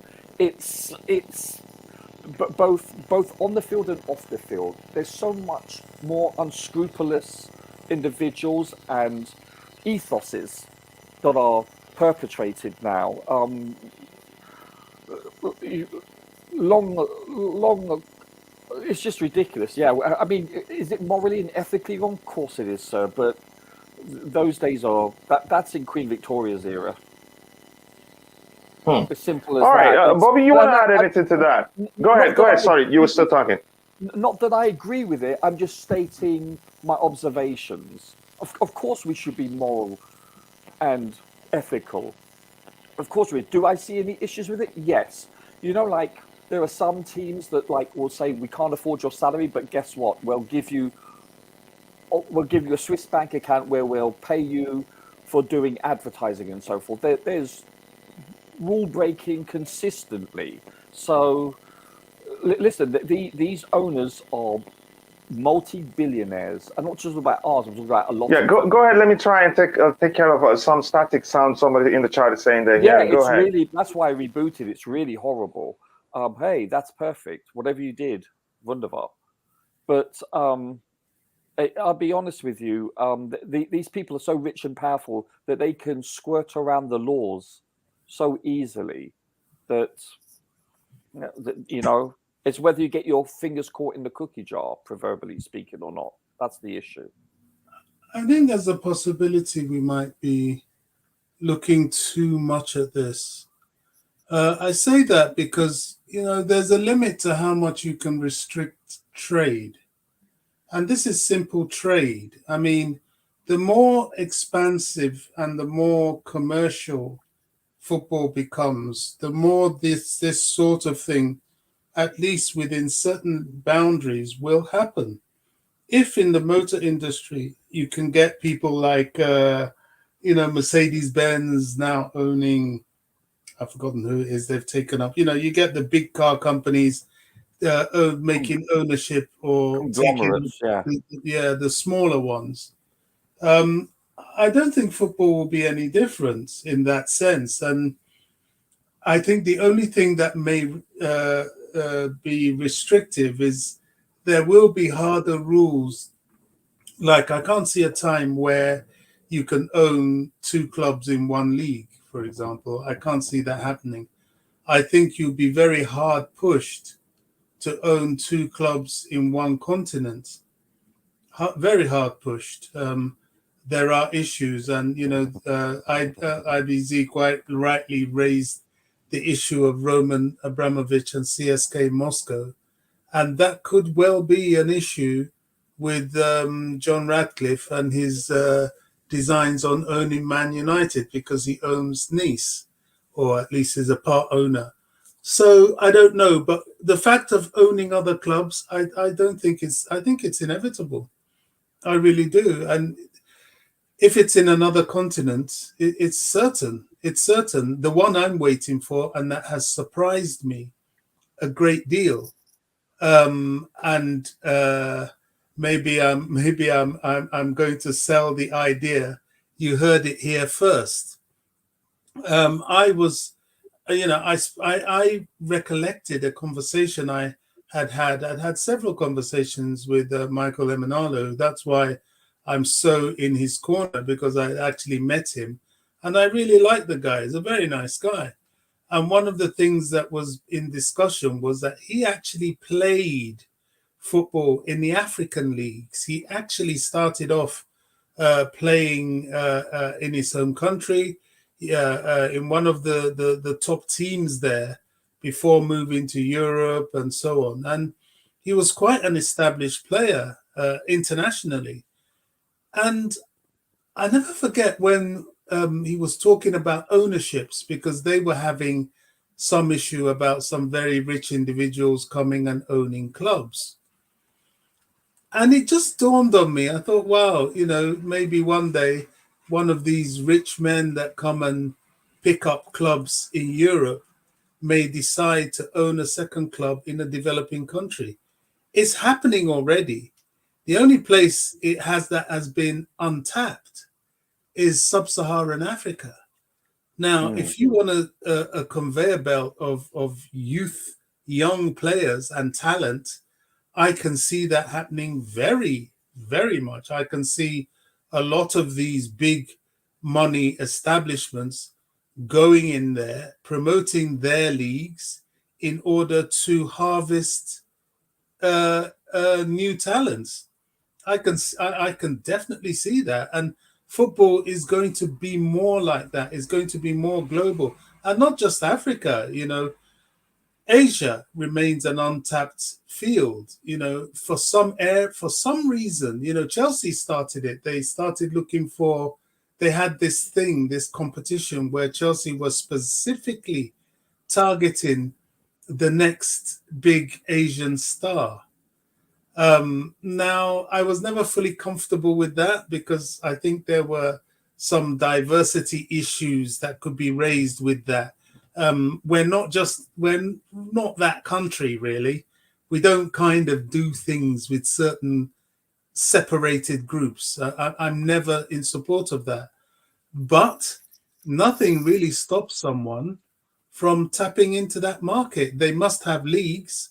To go and get a club there and support their league and harvest players from the roots of the talent. So I can see that, and the ownership of multiple clubs it's a matter of when, not if. May I ask, is there a percentage legally that a Premier League owner can have in stake-wise in another league for a club? Is there a limit?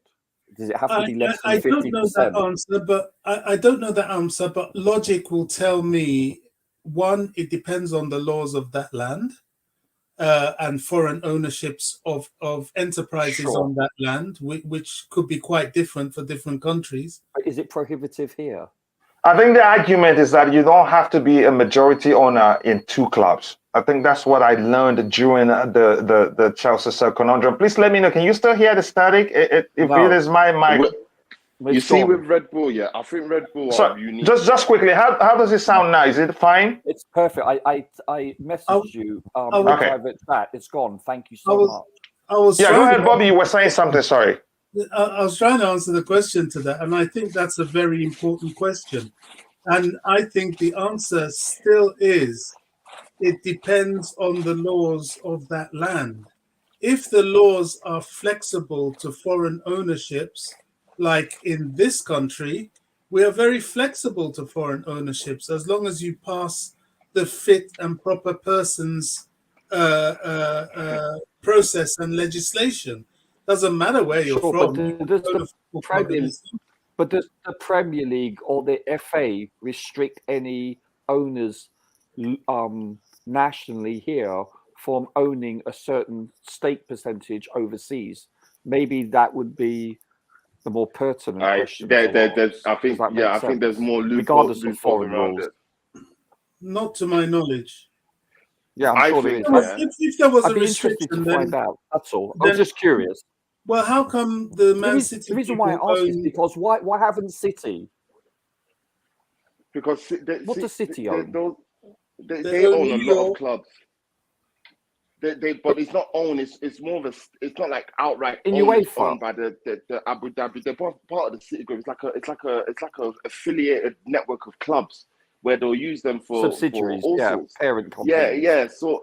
Parent, exactly. City is the whole, like the parent club in there, and then you got New York City in the MLS.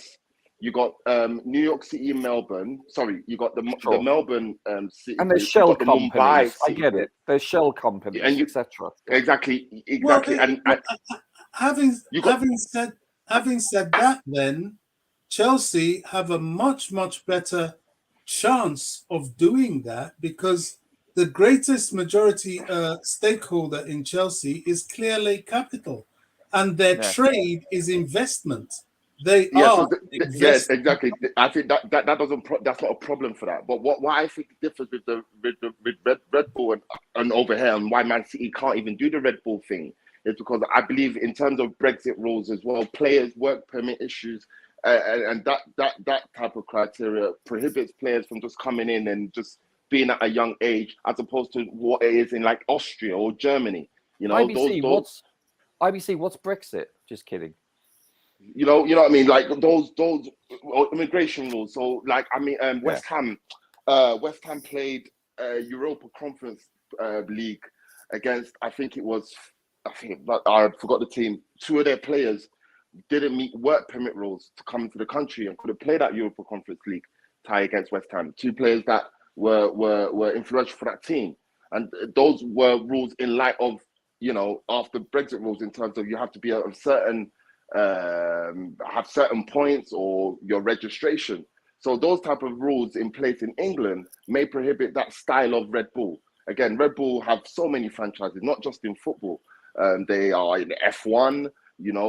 So that billion-dollar marketing behind that will differ from just a single entity like Chelsea trying to model that rule, or Manchester City. I think Chelsea's only a hope of mirroring that rule is taking that Manchester City approach of having feeder clubs around the world where you can obviously have players, you can develop players in that region, build that team up. I think they've just done it with Palermo. I think a team just done it with Palermo. If I'm not wrong, is it City that just bought a stake in Palermo that just got promoted back? So it happens, and I believe that's the approach we probably will need to take, as opposed to the Red Bull rule, because they can literally look at that, like Sesko, for instance. Sesko from Leipzig from Salzburg to Leipzig. That's more or less an in-house transaction. You know what I'm trying to say to you? Like, I wouldn't even be surprised if you saw Haaland move from Salzburg to Leipzig.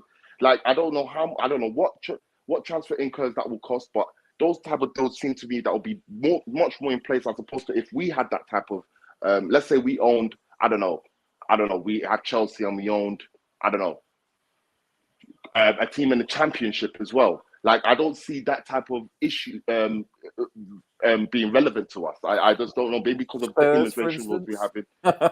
It's like, you know what I'm trying to say? Like their model is very unique, and I just feel it's based on relaxed rules in terms of players being able to come and being able to gain work permit and the points they needed to play. We need players before we can sign a young talent, for instance. We need them to play as much.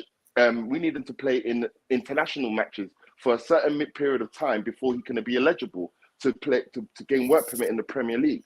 So what does that mean? That will mean we will need to send players to Europe to gain that work permit, or gain that experience so they can play for their international club before they're eligible to play for Chelsea. So it's very, very, very, very muddled in that situation. I just hope we can master it and get a good deal out of it, and hopefully it's positive in the long run for us, because it's an interesting field to go into, but it can get mucky if it's not done properly. There's probably greater restrictions for not intra team ownership within UEFA. I dare say. I'm assuming here. I'm just assuming. Yeah, well, it's I'm trying to understand if that's the same analogy that we're using. How does Red Bull own two clubs that's playing within Europe in the UEFA Champions League? How does that happen? But Red Bull's not owned by. It's not so there you can argue Red Bull's not a footballing. It's not a footballing entity. It's just an entity within itself. So maybe they get away with it because of that, as opposed to Manchester City being a footballing entity or Chelsea being a footballing entity. Again, Red Bull is all over, isn't it? Yeah. So Red Bull's in your drinks. Red Bull do they do like concerts, and it's a franchise. They do F1. They do everything. So football is just part of their business in which they can operate. Exactly. Yeah. It's like Apple, or Google. Imagine Google don't own football, but imagine Google own two football teams that are playing in Europe. It's not really the same as if Chelsea were to do that. So I believe that Man City role, the way Man City do it, is the only way Todd Bowley can do it. By obviously, I disagree, Elby. I think there's some narrow thinking here. We are looking at Chelsea as Chelsea. The new owners of Chelsea is a conglomerate. Chelsea's owned. But you would take a restructured. But I get your point. But Bobby, you would take a restructured, don't you think? I may as well not talk. Yeah, let me just finish. Okay. I'll just say, all I'm just saying is that look, Chelsea is owned by Clear Lake Capital and I think two other stakeholding conglomerates. One is the Swiss guy, Weiss, and then Todd Bowley himself. It's not owned by a single entity. It maintains the name of Chelsea because they want to keep that franchise. But if Clear Lake Capital Investment Company, which is a 60% stakeholder in Chelsea Football Club and has just declared over £72 billion worth of assets in sporting investment, if they decide to expand upon that, they can own whatever they like. You can't restrict an investment company from investing. So you're saying the structure has changed already? It's not about the structure changing. It's just how it is. It's the ownership. The ownership has not changed. So if they think that it's worth branching out to buy, first of all, the clubs have to be for sale in the first place. But if, for example, they saw an opportunity to buy PSG, I cannot, unless there is any international rule anywhere that anyone can tell me about to enlighten me, I cannot see how anybody can stop Clear Lake Investment Company from investing in the purchase of, for example, PSG. It's a separate thing. You know, it's one of their many investments. And if they want to go down that model and network their investments, you can't stop them. Yeah, I think your argument makes sense, but we'll see what happens. But again, my argument overall is my concerns on what, again, how do I phrase it, and what, again, it leaves football vulnerable to cheating in a very, again, in a very large way, right? Yeah, I know you all have my. Cheating happens already. Look at it happens already, and that's what I'm saying. But it's going to happen in even in a much broader way if that's the case. But I get your argument. I think it's very possible. And what an interesting question. Then I love it. Thank you very much for that. Again, very, very good question from Lee. I appreciate that. Let's see how quickly we can get some of the structured topics we have here. And Bobby, I apologize if I cut in again in a way you didn't appreciate. I'm so sorry. I didn't mean to. But that's, by the way, again, here we have jump out. Good morning to you too. Good morning to it's Kami. Again, here we have Lee in Germany. I'm not sure what you're talking about there. 50 plus 1. Are you talking about percentage for ownership or so? Oh, okay, Yeah, okay, the now I 50 get plus it. one rule. That was it. That's what I was on about. The 50 Oh, okay. plus one rule. Okay, Barca players are cursed with injuries. I know you're saying that because of the Kunde injury. I saw that too, and he will be out for several weeks. Again, thank you. I've addressed that, and thank you for bringing that up. But I think the downside will be the microphone dock will probably go off soon. Maybe if I plug it back in, it won't have the same issue. Again, Arsenal, Villa, Crystal Palace, Fulham, Man United, Liverpool, Leeds. West Ham United and US again have American owners, and if Bournemouth are brought out, okay, brought out. You mean I'm not sure again, and then they will have enough Americans to push through any changes they want in the Premier League due to having enough votes again at any Premier League meeting. I think as much as I'd like us to. Go ahead. Phil Neville, sorry for interrupting, but Phil Neville brought this up about a month or so ago. He actually brought this subject about, do we need to place a certain restriction on how many owners overseas can own certain clubs or amount of clubs? Because he mentioned that the proliferation of US ownership in the EPL, where they could theoretically virtually own virtually the whole Premier League. So he mentioned that, and he was saying that we could see a lot of the American philosophies brought into our football culture, where he was mentioning the pyramid, for instance, where they don't have that in the States in any of their sports, and he was talking about that could go away, where we could see the demise of the pyramid, for instance. And that was the reason why he brought it up. So yeah, that has been mentioned as of late. It's very much a theoretical. Well, it's not so much a hypothetical anymore. It's becoming reality, isn't it? Think about it. So Yeah, that's again, a really good. It is. Sorry. It is. Sorry. It is. It is becoming a reality. And the grave concern I do have is that without push or fail, the money that the Americans will bring in will be too much for us, or for those that want to keep how the Premier League, for it to not change. The Americans will come with their ideas. They'll push through. Well, it's not just the Premier League. It's the pyramid. The Premier League, yeah, the Premier League will take form, and it will just funnel down. It will funnel down to how if it's again, we had a Super League proposal, it collapsed. We may have that idea will not die. It will form again in its. It will resurrect. It will evolve again in another form. Sure. And like someone in the comments said, it will just need a lot of votes. Obviously, the FA, if they have any backbone, because I believe that Premier League is stronger than the FA. I believe if the FA have any backbone, they will look into this and stand firm. But it's known that the FA are they're just meaty in comparison to the Premier League. Like the Premier League is more influential, can dictate things more than the FA will. So I hope it don't reach that way, because I do see us bending our backs for the Americans in terms of their ideas and how they want to change the game. And we are all about tradition here. We're about ceremonial. We're not really about the advertising and the glamour and the big brands in your face. It's just what it is. Obviously, it's good money, but we're all about. But would you say it's a good thing, at least to force the FA to be a bit more progressive than they've been? Yeah, it's a good thing. Yeah, the FA need to have some. Excuse my French. They need to have balls. They're just very silent on things. They don't really enforce. They're not really, and it's understandable. No one really cares about what the FA has to say, apart from when England are doing, or even the FA Cup. Who cares? But Premier League and UEFA, they hold the big boy stakes. So we would like to see the FA put in the name of the national game, or in the name of governing football in the country.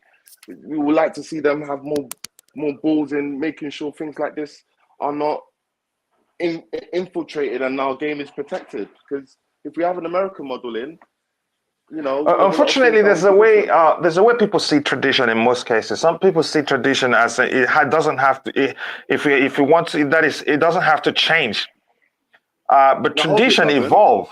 if you Yeah, again, if tradition- you're yeah, open-minded, you allow tradition to evolve to accommodate understand. how things are done in the modern day. Go ahead, IBZ. No, I understand, and everything has to evolve, and Within we need to move reason. on. I mean, we need to change. But Within again, reason, yeah. I believe it is within reason, and I believe what makes us what we are, or what we know to what it is, shouldn't change. I mean, Todd Bowley, I do not doubt his ownership for us. I do not doubt his ambition for us. I believe he's going to do big things for us, but I believe he should have probably said a lot, because that will now raise spider senses around Europe, thinking, what is this guy really trying to put to the table? And it could be detrimental. We may need to be forced to change the way we do if there is more backing behind these voices that are trying to initiate change. So, we within reason, he's not the first American owner to come to the Premier League, and I don't think he'll be the last. We just hope it just evolves properly. To be honest, I think that we have to definitely. Sorry. Go ahead, Go on, Bobby. Sorry. Bobby. Go ahead, Bobby. I don't know who was talking first. I don't. All I'm just saying is that I think we have to accept. Well, the common reality is that football will change. American ownership is expanding in England, not retracting. American money is growing in football, and so American influence will grow in football. Football in the next 10 years will not be what we're looking at now. When I looked at it was only a tweet actually of I think it was a Nottingham Forest owner or one of these lower league owners who started to pick up a lot of interest in this north-south proposal. And he explained it in a way that nobody else ever bothered to. He said what Poley was talking about was that if the big clubs in the north and the south of England put up a charitable game once a year, and the proceeds go to the lower leagues, it would help with the expansion and financial integration of football, which I saw that. It makes a lot of sense, and it breaks tradition because it hasn't happened before. When you played North or South back in the day, you were talking of the home internationals, and that was scrapped because the appetite for international football is dwindling with the integration of international stars playing in the top leagues. So it is going to change whether we like it or not. There are many things that we are looking at now and we think are strange that will definitely take place. And I keep telling people, brace yourselves. This European Super League that we think is not going to happen, I think we're all on this panel quite understanding of the fact that they will come back. They're starting to do that. You look at what's going on with some of the proposals out there, the way some of the other leagues are conducting their business. You can see that there's something in the offing of a breakaway of the bigger leagues. I think the significance of the FA will continue to diminish and be relegated to international football, and even then is limited by FIFA. The power belongs to the Premier League at the moment, and the only reason the Premier League is resisting the European Super League is that they know that a European Super League will completely take the power away from them, especially in terms of TV rights. And so there's all this jostling and fighting for money. It's just the beginning. I mean, who's the Americans now trying to buy? Is it Derby County? Derby is. I think they've been on now. I think they've been sorted. I think it's American. I don't know. Yeah, they're probably American. Yeah, and there's somebody else I've forgotten now. Is it Burnley, Southampton, Bournemouth? Bournemouth. Yes. Bournemouth. You see, that's going to happen, and that's why I maintain that that's going to be a bargain. What people haven't yet clocked on to the power of what has happened at Chelsea, and I think a lot of that is down to Roman, because Chelsea is owned by, and it's almost an intangible financial reserve. This is a capital investment company, And this investment company is largely underwritten by the US Treasury, which means its financial resource could well be at par as these Saudi and the UAE type of ownership. You're talking of multi-billions. You're not just talking of tens of billions. You're talking of hundreds of billions with the capacity to expand to possibly trillions. Now, will they sink that all into football? Please forgive the noise in the background. I've got some work going on around me. Will they sink that all into football? No, it's unlikely they will, because business is more than football. But is it a reserve with which to do whatever you like in the football arena? Most certainly. And will they find the opportunity, if there's money to be had, with integrating with European superpowers? Definitely. The European Super League will come back.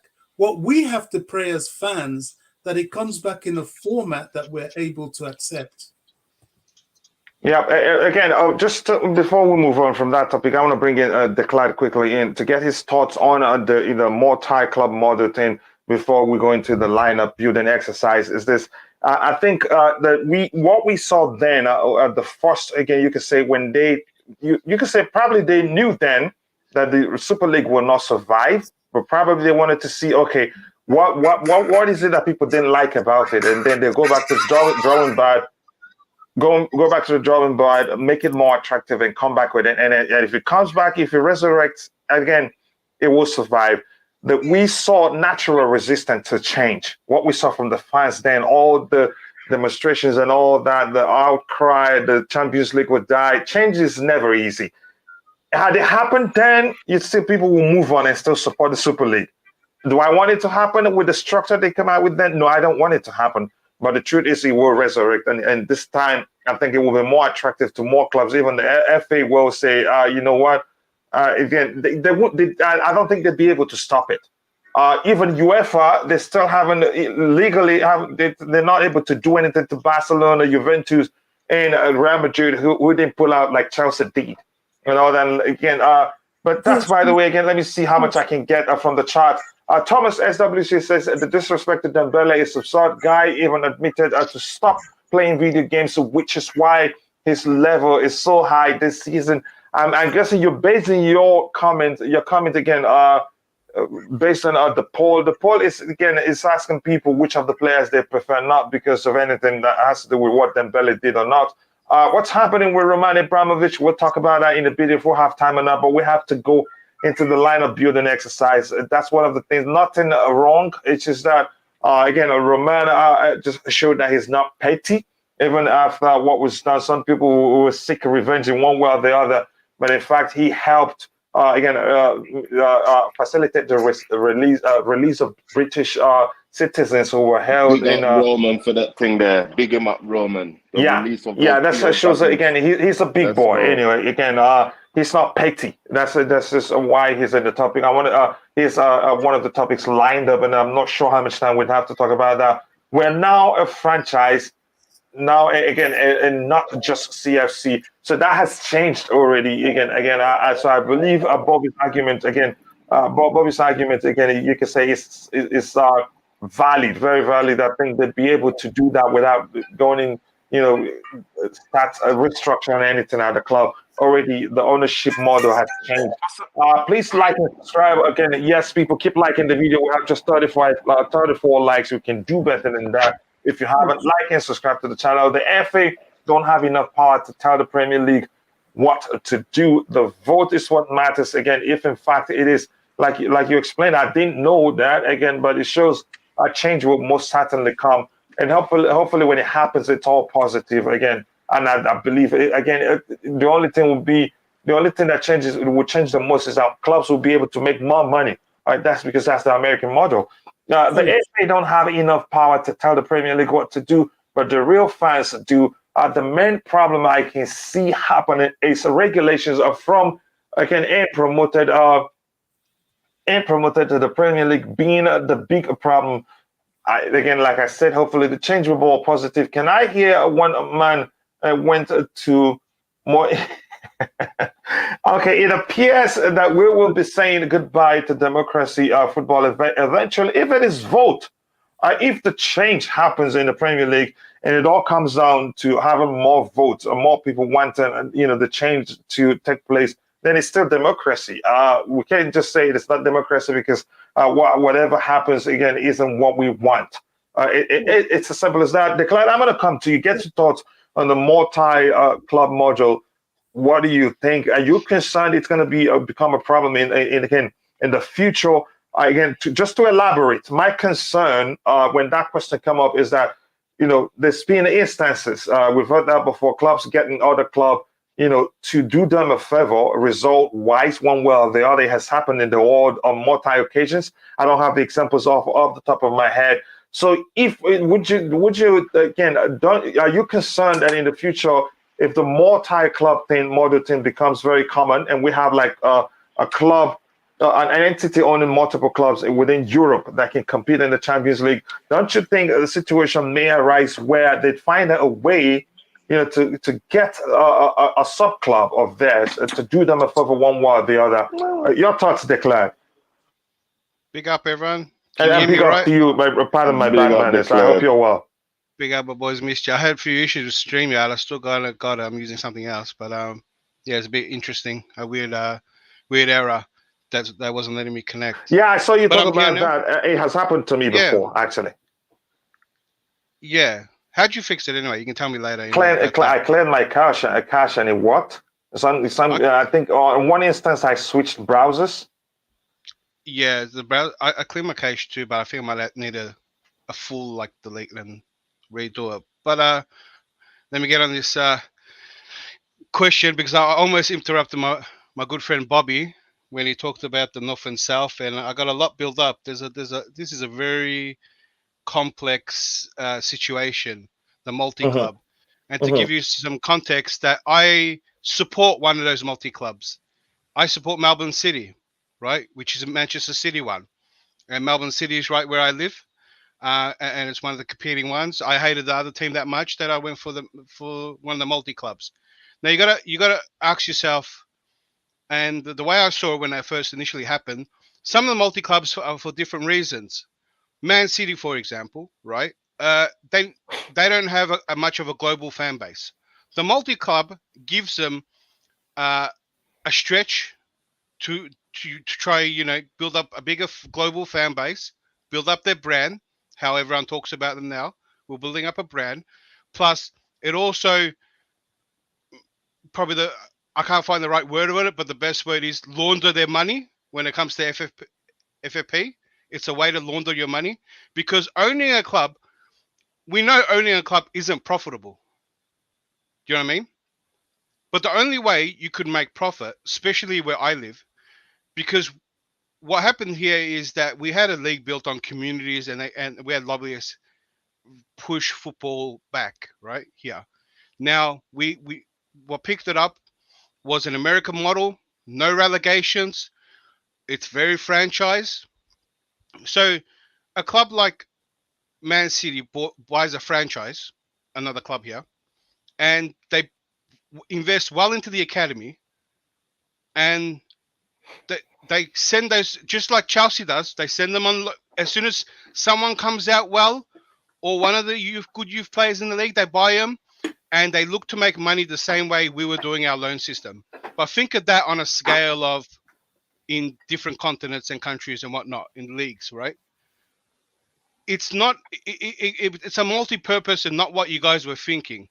Now you got Red Bull. Red Bull's different. Red Bull is a model that is all about the same way, bringing young players through, selling an existing model and different leagues, and it's under a whole branch. It's not like the Man City ones. The Man City aren't looking for massive profits. They're looking to launder their money. So who knows what Bowley's doing? If Bowley's doing a Red Bull model, everyone's in for a rude awakening, right? If we're going for the Man City one, it's going to help clean our money. But we already are a global brand. We are bigger than Man City. I don't see the point of going that far. So when Bowley said he was looking for a club in Portugal, And to come to your point about helping us in the Champions League, there is rules there. There is a conflict of interest. You can't play your own team. Do you know what I mean? There's a lot of rules and investigation to that. If you got club interest and if even the point that Bobby brought up, Clear Lake Capital, if they buy PSG and they're both in the Champions League, there's a conflict there, right? And there's already you can't have the ownership and there's a lot of behind that. It's just same reason why Red Bull teams can't verse each other, right? But I don't see the major positive to it, and there must be a bigger ploy of money or whatnot. And going back to the ownership of the league is you can see it is a it's almost is a takeover. When they brought politics into the league, besides American owners, British owners, which there's not many, everyone else finds it hard. If they were open, you would have Chinese owners, you would have more Middle Eastern owners, we still have a Russian owner, you would have majority of money all over the world, but they've kind of cornered the market because they threw a lot of politics in there. And now American ideas. So overall, Declan, you don't see any you didn't see any problem emerging in the future if it becomes common. There is going to be a problem. Because for me, the biggest issue, Bowley, I said it all the time, doesn't know about football. I got to repeat this fact because people trying to keep telling me that he does. Right? I don't care how much. The guy just learned the offside rule, right? I can understand why he didn't get along with Tuchel, right, when he's giving his ideas. Arrogant enough, Bowley has talked more than any other owner at the time they've been here. In the 3 months Bowley's been here, he's talked so much.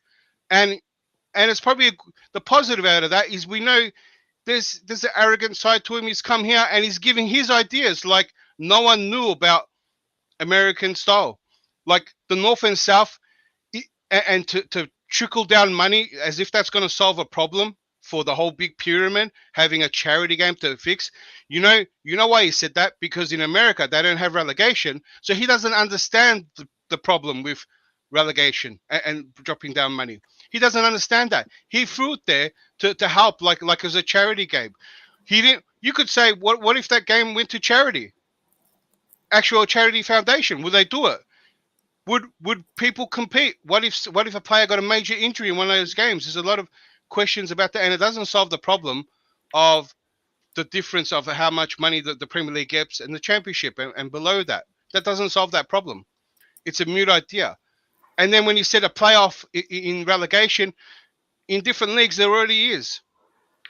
What Bolly hasn't opened up is to understand the culture and how it's run here. He's coming in spitting his ideas. And that's why I think Bowley is going to be the front runner when it comes to the Super League again.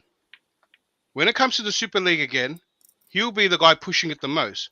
It'll be the total opposite because he still has this he thinks these American ideas are great. I live in these American ideas in Australia. And I hate it, absolutely hate it. And they're going to push for it. The North and South, all these things, they're going to push for it. It's not going to become the sport we know because if you look at every sport in America, it's not about the sport. It's about entertainment. That's why it's a full show. That's why tickets cost a lot. It's about everything. And I think that they should, the Premier League should put things in place to stop any of this and have more control because if it comes out to a vote, it will turn into MLS. And mind you, I can send you some clips. If anyone saw some MLS ideas back in the day, they used to have penalty shootouts, right? Like hockey, where the player used to dribble from the halfway, and then it was a one-on-one situation.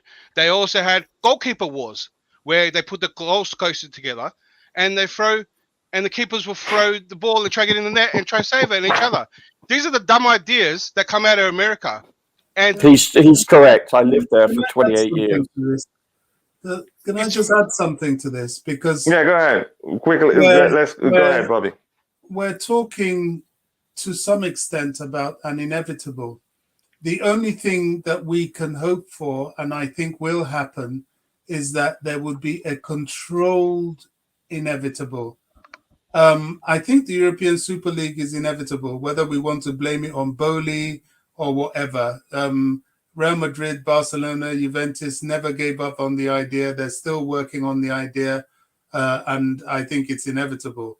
The only thing we need to hope for is after they carried out their first pilot study, and it led to such a rebellion from the English clubs, that they will come up with something else. They're even looking to starting it without the English clubs, which is another matter.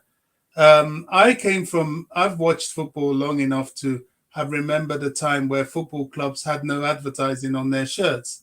It was unthinkable. Now you can't even see the color of their shirts because of advertising. So, these things will happen. That we have this sort of football snobbery.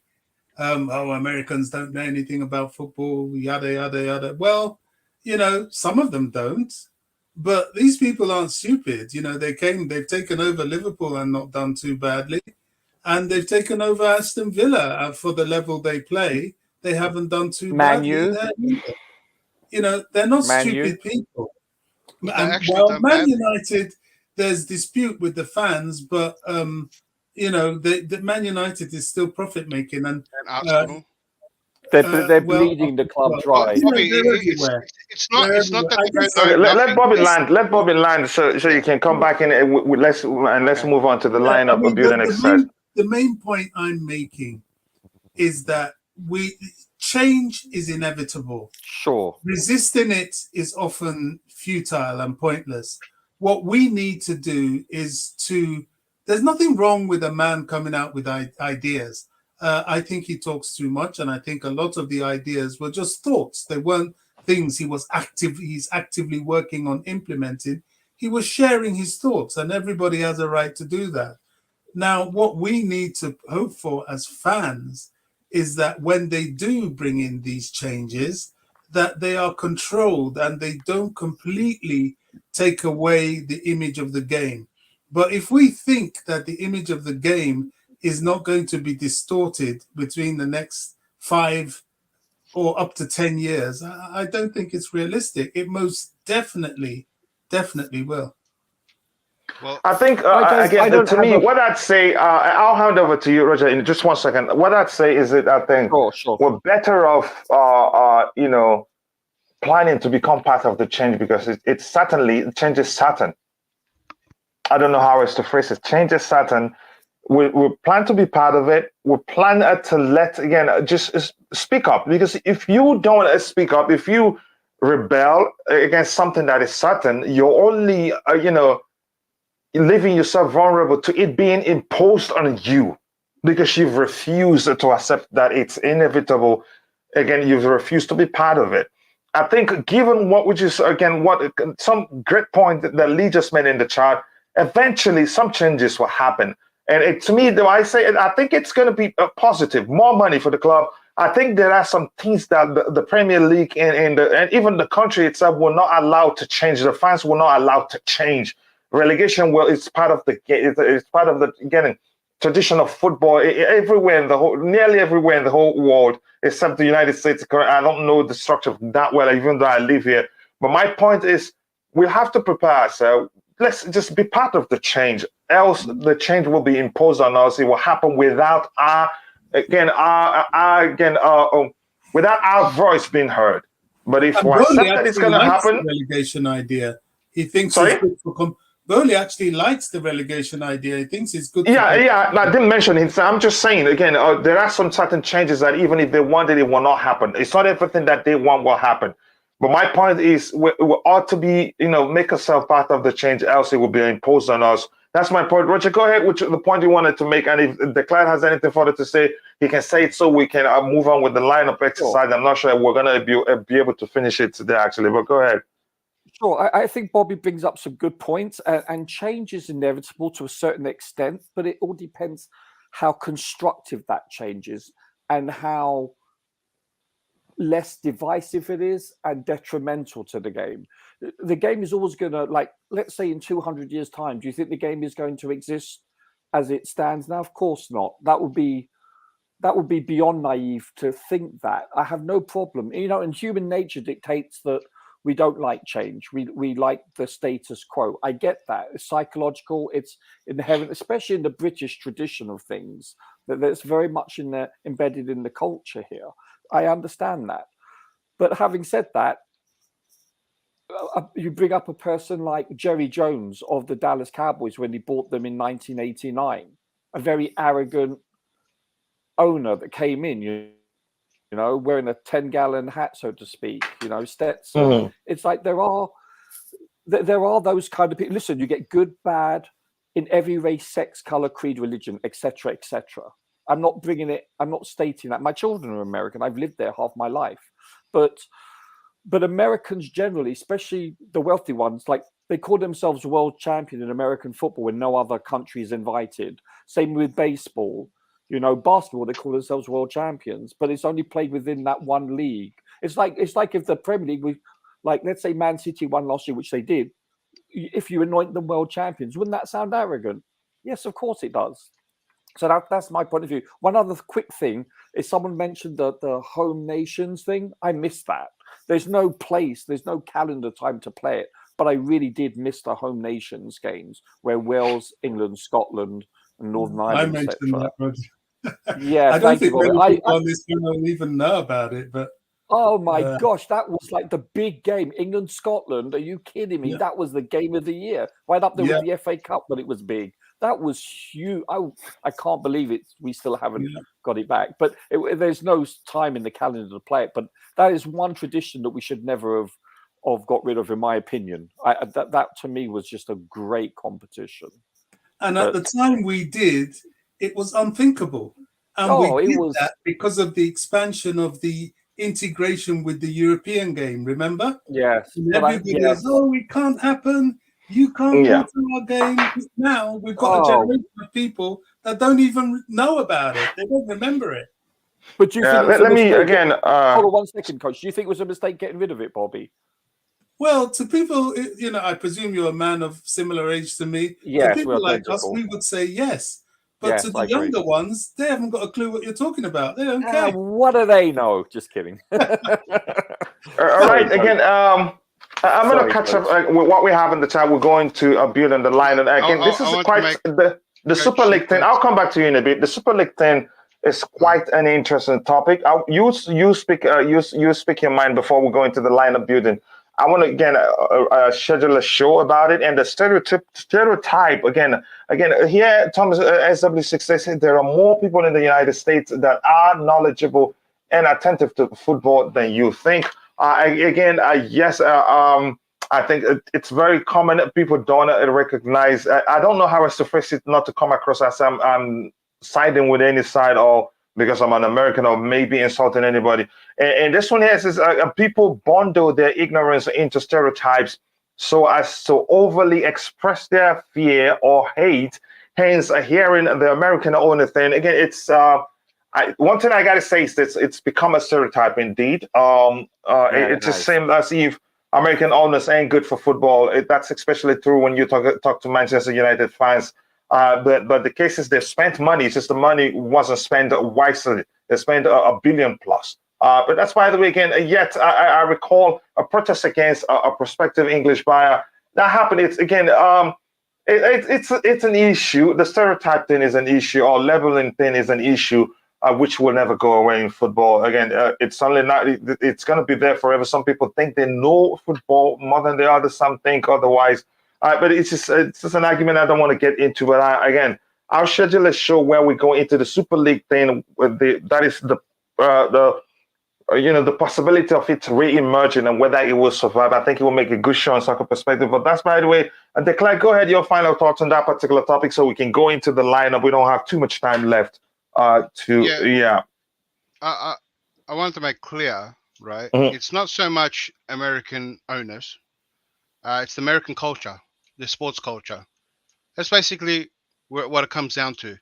Australia shares a very similar sports culture, right?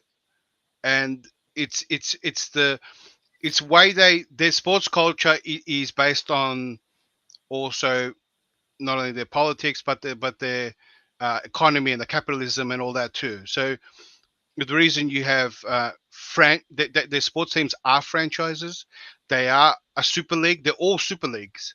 If no one ever saw it, and it's just like Rod said, the arrogance of the we are world this and that, and and they only play it themselves. They call them world champions, and they only play themselves. They look at themselves as one league, they're the best, and this is where it's all happening, and you can't get it. So they're not open to ideas, and football is a world sport. It's a world sport. It's something they're not It's a used beautiful to. game. That's yeah. So we got this north and south concept. We have it in national in national games, international games. We have it in the World Cup. We have it in the Euros. Do you know what I mean? This is something is new to them. So that's why I'm so against it, and I'm so for the world game, right? And because it's open and the world player, the American culture doesn't understand and is not catered for the world. It's only catered for themselves.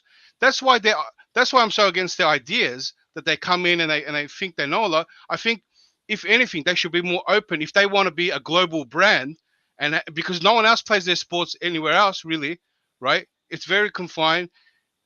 So if even basketball was a big hit in Europe, and they got Champions League and everything now, type same model. They didn't copy the American model with basketball, right? They copied Exactly. the Champions League and whatnot, the very club model. So why I feel like it's under threat is that they're coming here not open to the English and the European culture and the world game culture, and actually have more ideas, because the ideas that Bowley brought up aren't new ideas.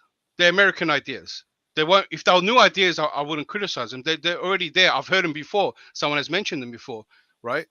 Long ago. It's not. They're not brand new ideas. That's where I'm getting at. It's the culture. It's not the people. And there's a little bit of arrogance to every coming. Even when Fenway Group came in, he came in with Moneyball, failed for 5 years, bought director of football in experts and got the experts in the game and actually forgave whatever model he had, and then went with with a director of football, and they showed him, right? Same. Man United didn't do the same. They're still having issues. Arsenal, like every American owner comes in with the same kind of culture and then kind of gives in and says how it doesn't work, right? But if enough owners get in place, they can make the EPL. They can make the EPL their own Super League, because it's going that way. The way of TV money and the voting rights, and then they gain that much power. They can do that. They can tell the Championship, see you later, or anyone below it. They can forego everything else, and then they can do these charity games and throw some money down that way if they want. I mean, if the Super League is going to happen, I can see it happening within UEFA, and you see the Champions League as we see it now turn into a more more of a Super League. But if you guys think it's Super League's coming back, don't forget that UEFA was so under threat and ready to give money to buy in on the Super League idea before it fell apart. They were ready to buy in, so they were ready to give in. So Sorry, they're can you say making that plans again? too. So there was a report that UEFA also got a massive loan to buy in to give more money than Goldman Sachs was going to give, right? To buy into what was the Super League. That Hmm. report was cut before it fell apart. So if the clubs are going to come back with Super League, UEFA are also cooking something. That was a massive threat, and they're also maybe putting rules, or probably inventing their own Super League, because what they're doing now, I hate it too. It's a watered down Champions League. They got more countries that shouldn't be in there for more TV rights, but Yeah. they're prepared Or for a making it Super even League. more lucrative, because for Real Madrid and Barcelona, it was about the money.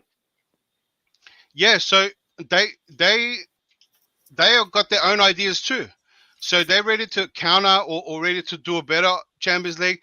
They're also cooking up an idea as well, or a plan just as way as other clubs are as well. So change is going to probably happen, right, on push, but I don't think change might not happen the way people think it might happen.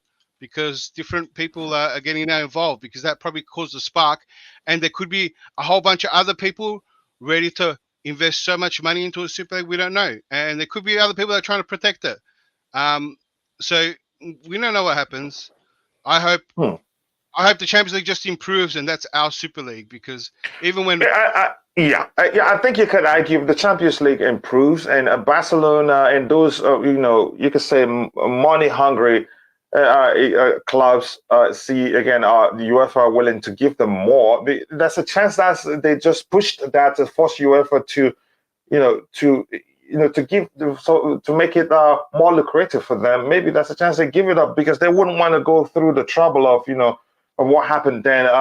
But legally, you and I know UEFA cannot stop them.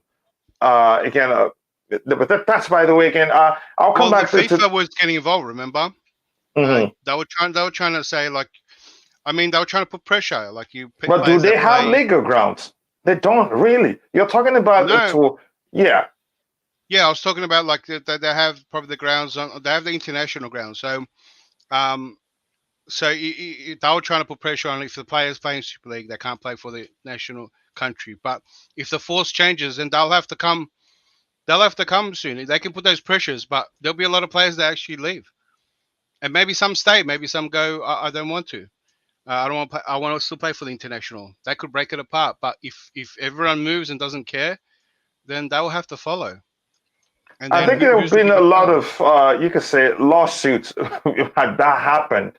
Yeah. But again, I get your argument. Again, I think the North versus South game would be more viable if it was Manchester United versus Liverpool, East Midlands versus West Midlands, North London versus South London, and a South Coast version. I think that's probably more. Again, it becomes even more difficult. You're talking about multiple games. Again, the schedule is going to be very difficult. How do you accommodate that? Already there are too many games for the top six, for games clubs who are involved in European football, and the league also. Again, please guys, like and subscribe. We have just 40 likes today, but that's fine. Again, it's been a brilliant discussion so far. So much to learn, and today I learned from even though I know all along, that Michael Emenalo was played for Nigeria. I didn't know he actually played for my local club where I'm originally from before I moved to the States. Rangers International was the name of that Nigerian club he played for.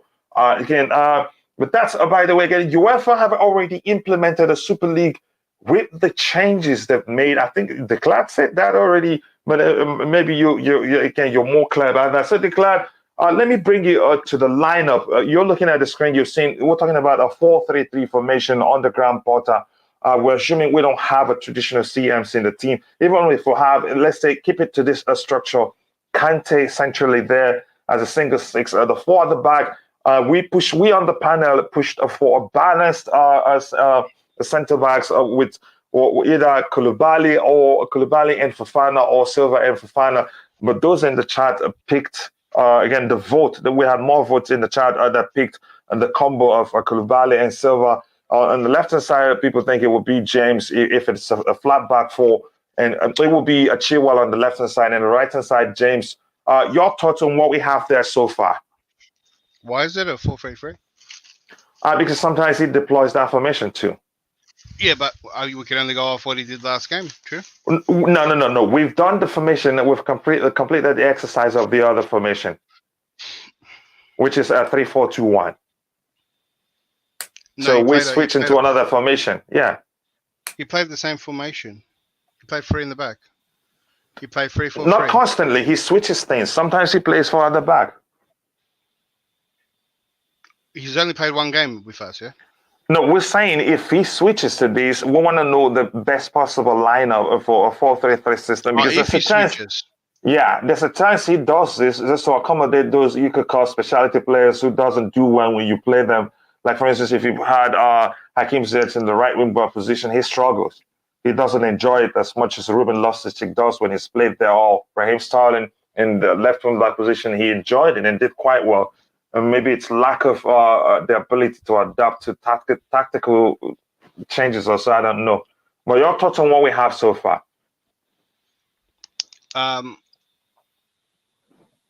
Fofana doesn't get in. Yeah, I'm surprised that I'm like that's those in the chart. Yeah. I guess for fun, rotates with Silva, whatever. Either think- of the two players there. I think Jorginho comes in the midfield. Rather No than Kante swearing. centrally. No. I think two sit. Yeah, centrally in the three here. In the three, Yeah, you so I mean think Jorginho I here? think yeah, so I think Jorginho Kante or Jorginho Cover still sit pretty tight, almost a similar role. Even though Potter, when he switched his formations, he still had fundamentals, Mhm. and those fundamentals were two sits. So kind of like how Tuchel had him. So a little bit Kante Cover, Jorginho, those two. That 8 would be someone like Mount, a Mount or Havertz type player that is going to join the box. Chilwell is going to play pretty high. James is going to play pretty high as well. That's why one striker. I think Sterling will be at the top. Aubameyang has to be the striker. And the number 10 might have a unique role to also be in the midfield. So it almost looks like a 4-2-2, whatever, the way he had it. Or it could be a surprise. It could be Ziyech, it could be Pulisic, it could be even Havertz in that role. So In I the think number that 10 role. yeah, I think one of the roles at the top is going to be a bit unique, but you're going to have your Sterling and but you know what? He likes Okay, Sterling let's to go wide. start to the right. The way we have it here, because the vote, the guys in the chat chose this, but I doubt it's going to be this, except if he's concerned about if he's prioritizing protection for the defense, because like you explained, and I think that would be the case. Even though these are fullback, James and Chilwell play as fullbacks here, like you said, they'd be higher up. Usually, these two guys are usually the most disciplined of the four defenders in his approach. Again, he's not. You can say he's not a strong defensively minded coach, but although his teams they defend as a unit, but I think you're very correct. But on the right hand side of Kante, let's assume Kante starts centrally here with the three players here. Who do you think starts on the right hand side, to his right? I think Kante is there. Jorginho is in the middle. Okay, let's assume that's the case. Let me just move Kante like this. Yeah, because that is if Jorginho gets to. If Jorginho isn't starting, I think if Kante is on the pitch, he starts centrally. But it makes sense because Jorginho, actually, you can call him an orchestra because of just for the sake of keeping the ball or controlling the game. Correct me if I'm wrong. What do you have in mind? Your thoughts on why you think it starts centrally? I think no one else is that good at because Potter still is massive on the build-up play, and there's no one else that is actually good enough to be on the ball, distribute it, even if it's the short passes, even what people call sideways passes. They're still hard on the pressure. Kante Cover, even Mount, they're all not that great. We don't have that player. So Jorginho is only that player, so regardless of any other flaws anyone thinks, he's still that player to link up that play and get it going. So he'll be the deepest of the midfield. That's an interesting one. So to his right, unless that Zachariah comes in and pulls a masterclass for some out of the hat somehow, then he's a possible person that can come in and overtake that role. But I'd be very surprised. Yeah, although we're being reluctant. Again, it depends on the structure. We're being reluctant to call Jorginho. Again, he still fulfills the register role at Chelsea, whether we like it or not. And I think that register behavior in him on the pitch is why Potter. You could argue if Potter values him, that it comes down to that, which is the build-up play. He orchestrated the build-up play very well, but we know about his deficiencies quite well. But like you said, I don't think Zakaria, as good as he is in fulfilling the defensive midfield role or hybrid of 8 and 6, I don't think he's good. Again, I don't think he's the best when you talk about build-up play. So probably if you're thinking that Potter will, bank on Jorginho that much to help him, apply his approach, I think he ends up starting centrally. Roger, what do you think? What Declan just explained? I understand his point of view, and I respect it, of course. But I think I can say for Bobby and I that he comes on in the 89th minute. I don't want him. His deficiencies outweigh his positives. I think if you put, for instance, Kante in the middle, and you put a Gallagher or a Mount on the right, and or even if you keep it the way it is and you have a Kova. Kova is good enough to play a number 6, and his passing is good. He's solid. You know, he can pass through the lines, and he's a solid tackler. True, Yeah, but here's the issue with if I can come in quickly. Here's the issue with Kova. I think he holds onto the ball too much to fulfill that, to be able to fulfill that role. I've seen him do that, but I've also seen him get rid of the ball. I'm just and I see like I haven't seen this Zakaria play, so I can't comment on him. I wanted to look up videos of him. I have yet to do so I apologize. And then I guess for like number there, I would like to see a person like Chukwuemeka play, or a Loftus-cheek. You know, I would like to see in the 3. I'd like to see Mount or Gallagher, Kovacic, and Kante. I think that would be an outstanding midfield. I really do. What was that? No matter what permutation, I'd like to see. I don't. Go ahead. Finish. Either Mount or Gallagher, whoever, because they're interchangeable, and then Kova and Kante as starters. That's just my personal opinion. That's my 3. Okay, I would like. Let's do something the way I think Potter would do it. Potter usually in a 4-3-3 formation, he usually plays with 2 CMs, which means these 2 guys will be a little bit advanced.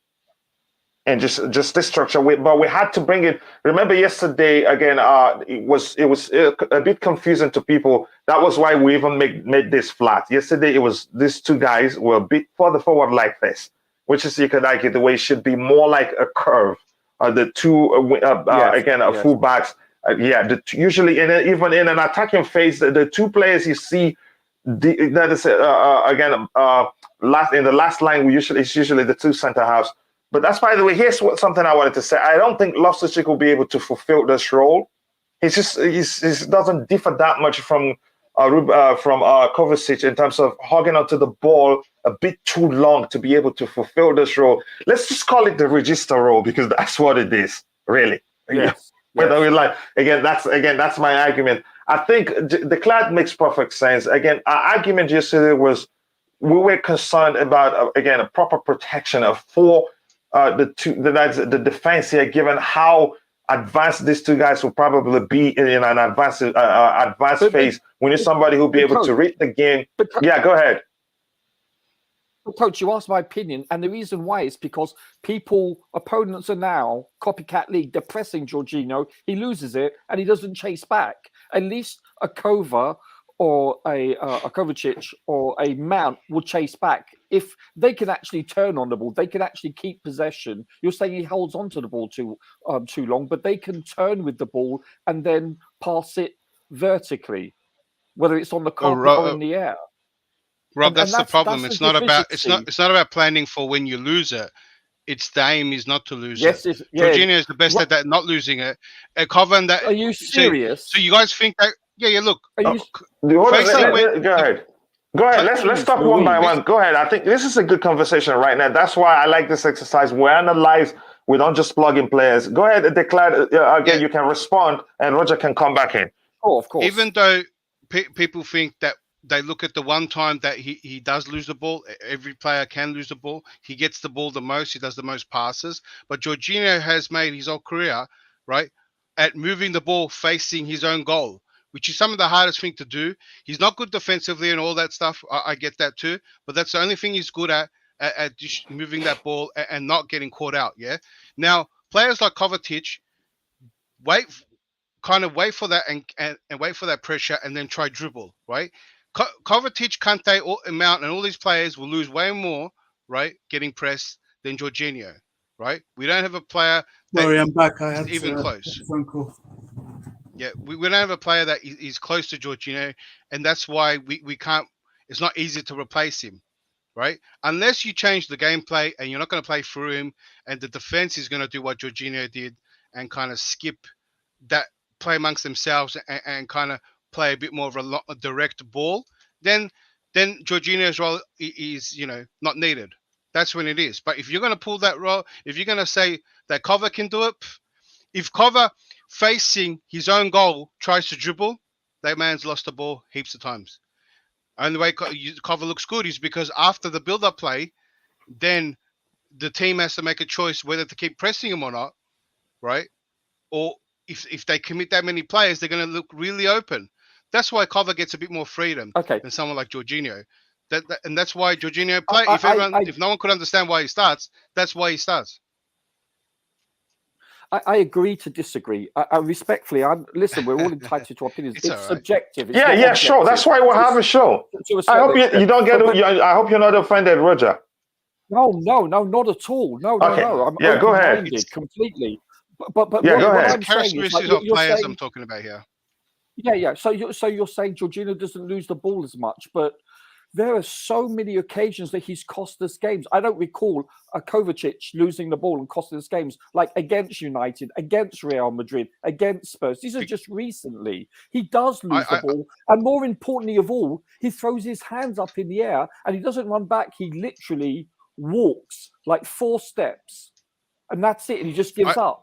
At least a Kova or a Mount. So, but he is easily bullied off the ball. Kova is stronger. Mount is stronger. They turn on the ball more. So observe when Jorginho has the ball, when there's no one around him, instead of turning and looking to progress, when you're talking about 4 or 5 yards approximately, no one around him, he'll pass backwards without even looking. Roger, the data that you need. Let him drop Declan. Okay, yeah. My eyes are my data. I watch him. I watch every. No, I didn't get to finish the point. So don't take that out of context. No, okay, but I'm saying though, it's like I watch him and I watch him pass, and now he does have some very good attributes. Of course, he does. He's playing internationally in the Premier League. I'm not disputing that. I'm not saying he's not good enough to play, but I'm saying he's not blessed with speed or size. And then when he does lose the ball, which is invariably quite often, he doesn't try to track back. Now, have I seen him in games where he does try to track back? Of course.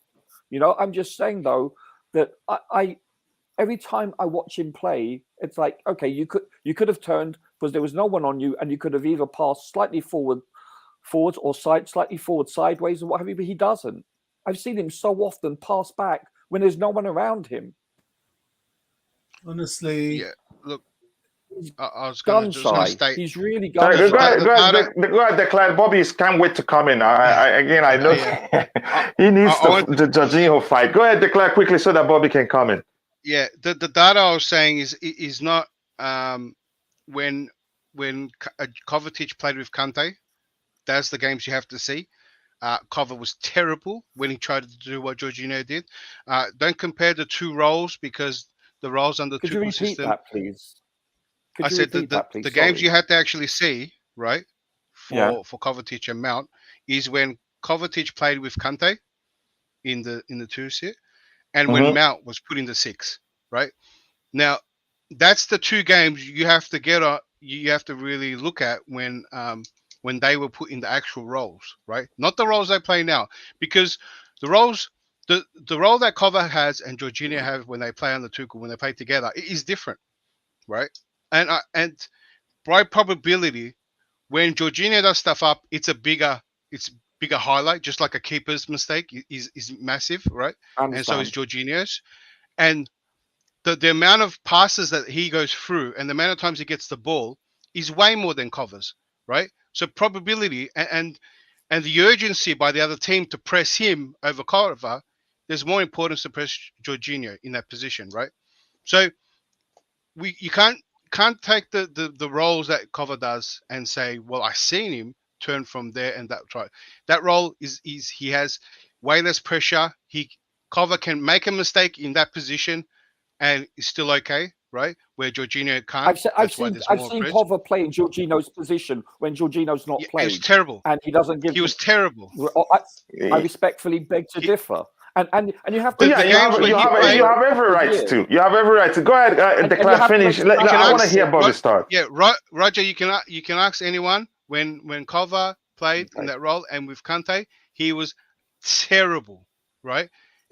How many games are you talking about? Combo. How many games are you talking about? I think Jorginho was out for games. There was like 3-4 games where they played together, and then Kante even got dropped. And it was a whole debate. I remember doing a couple of times where we were asking, was Jorginho and Cover better than Kante and Cover, right?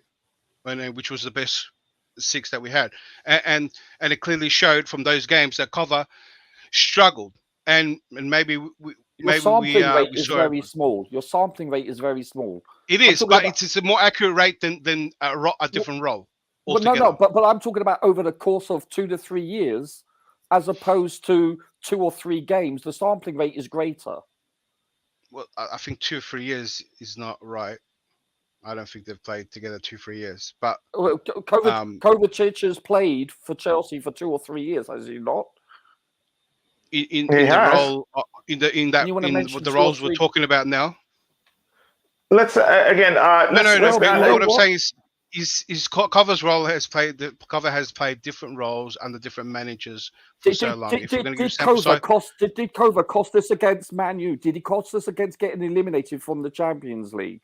Well, that's the problem, Roger. If you look at you see those he's not mistakes. Built for that role. He's not built for that role.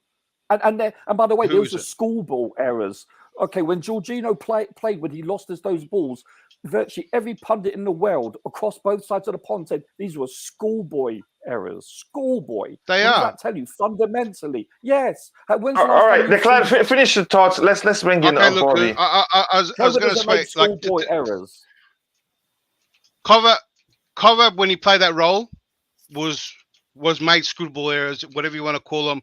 He was really bad in those roles and almost didn't want to do it. Text me those games and I'll watch them because I have the ability to watch them. Text me those games if you can, and I'll watch. Yeah, I'll try to find them. I'm going to look up the lineups of when they both played together. Yeah, and I'll watch them. And also, you remember when Mal played that role too? That was pretty clear too. That one. I honestly, I don't recall. I apologize profusely. But I have no problem watching them and saying, you know what, Declan, you are 100% right. I have no problem because I'm wrong often. Yeah, I'll sum it up, right? And it's not. I'm not defending Jorginho. Yeah. I'm defending the role, right? Ooh, and it's a characteristic I got it. Yeah. The characteristic that Jorginho has that. That's the point. Characteristics. Jorginho's characteristic is very important to the way Potter plays. Even I understand. Tuchel, that's why even in his worst days, he still gets a chance to play. The only thing the coaches do is just to find a way to mask his deficiency, his inability to deal with physicality, and his lack of pace. That's the thing. That's characteristics is what Declan's point. Go ahead, Declan. I just want to sum it up. It's the characteristics that's missing from Cover, Mal. Anyone you wanted to say, if anything, and a lot of people are calling out for it, is that we need that player that can do it, right? And also cover the insufficient, all the other stuff, the lack of defending and all that everyone else complains about. The fact that you're talking about his deficiencies is an issue. Yes, I agree. Let me just move on to Bobby. But here's the thing I want to say quickly. The point I want you to understand here, Roger, is this. No, I think you should. You're not going to win this one. Here's why I think you should give up. Jorginho is he's able to fulfill that role. Listen, let me just come quickly. Jorginho is so good at fulfilling that role that managers look beyond his deficiencies because he's the only guy we have now, except for Gilmore, who's able to fulfill that role. And believe me, I think you can see that in the chat already. Whenever with the Kante and Kovacic have played that 2-6s or the double pivot role, we were unable to control the game. It's as simple as that. That's Jorginho's characteristics that Declan talked about. Is what has made them indispensable. If we had another player who's able to deal with the physicality as well as physical aspect of the game, pace and everything, he wouldn't be starting. That's just that. But right now, don't be surprised. Are you surprised that Potter started him? And don't be surprised he starts the next game too. Well, yeah, More especially if he's had time to work with him and also find a way to mask his deficiency, he'd still start him. And again, I get your point. He's a regista, so used to always trying to not put the ball forward that the mistakes are very common with registers. And clubs are targeting because they sense that, again, he also always struggled. And Declan agreed to that. And actually, without paying attention, you two agree, yeah, he has a problem dealing with opposition when they press him aggressively. So let's just get Bobby's thoughts on that. Let's move on from him because you guys will be going back and forth today. Declan isn't willing to give in and you're not willing to give in. So let's just move on if you guys don't mind. Bobby, your thoughts, because it makes sense. It makes sense that, again, even before Potter's first game, we already heard how he said how Jorginho is going to be pivotal to his approach to football, which makes sense given Jorginho's, again, characteristics as a regista. Control the game, again, build up play and all that. Yes, mistakes will happen every now and then. Remember, we didn't see much of that mistake on the Sarri. That's because Sarri understands he's vulnerable to those mistakes. He's prone to those mistakes, and now actually probably knew how to, approach a game to mask Jorginho's deficiency, and that wasn't that much of a problem then. Plus, on the Sarri, our players make more dynamic runs. So on the Sarri, there were almost, more passing lanes that we had under Thomas Tuchel. Under Thomas Tuchel, it looks like our players were so static, again, in terms of making runs, again, creating more passing lanes for the guy with the ball, that it became an issue that even Man City were able, on the Thomas Tuchel, for instance, I could tell you where a player will go with the ball once opposition players mark them.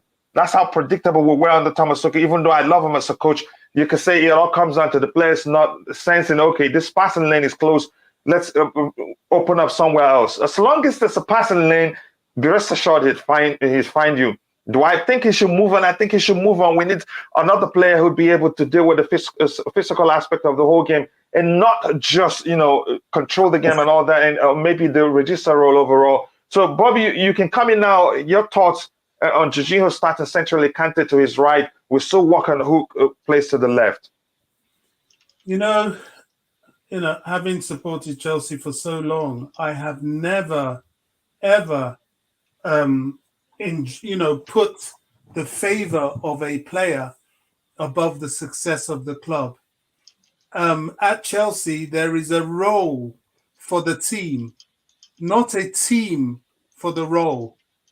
Jorginho Frello, the mere fact that we are even discussing his deficiencies just says not only is it time to take him out of the team, but it is time to refresh that midfield.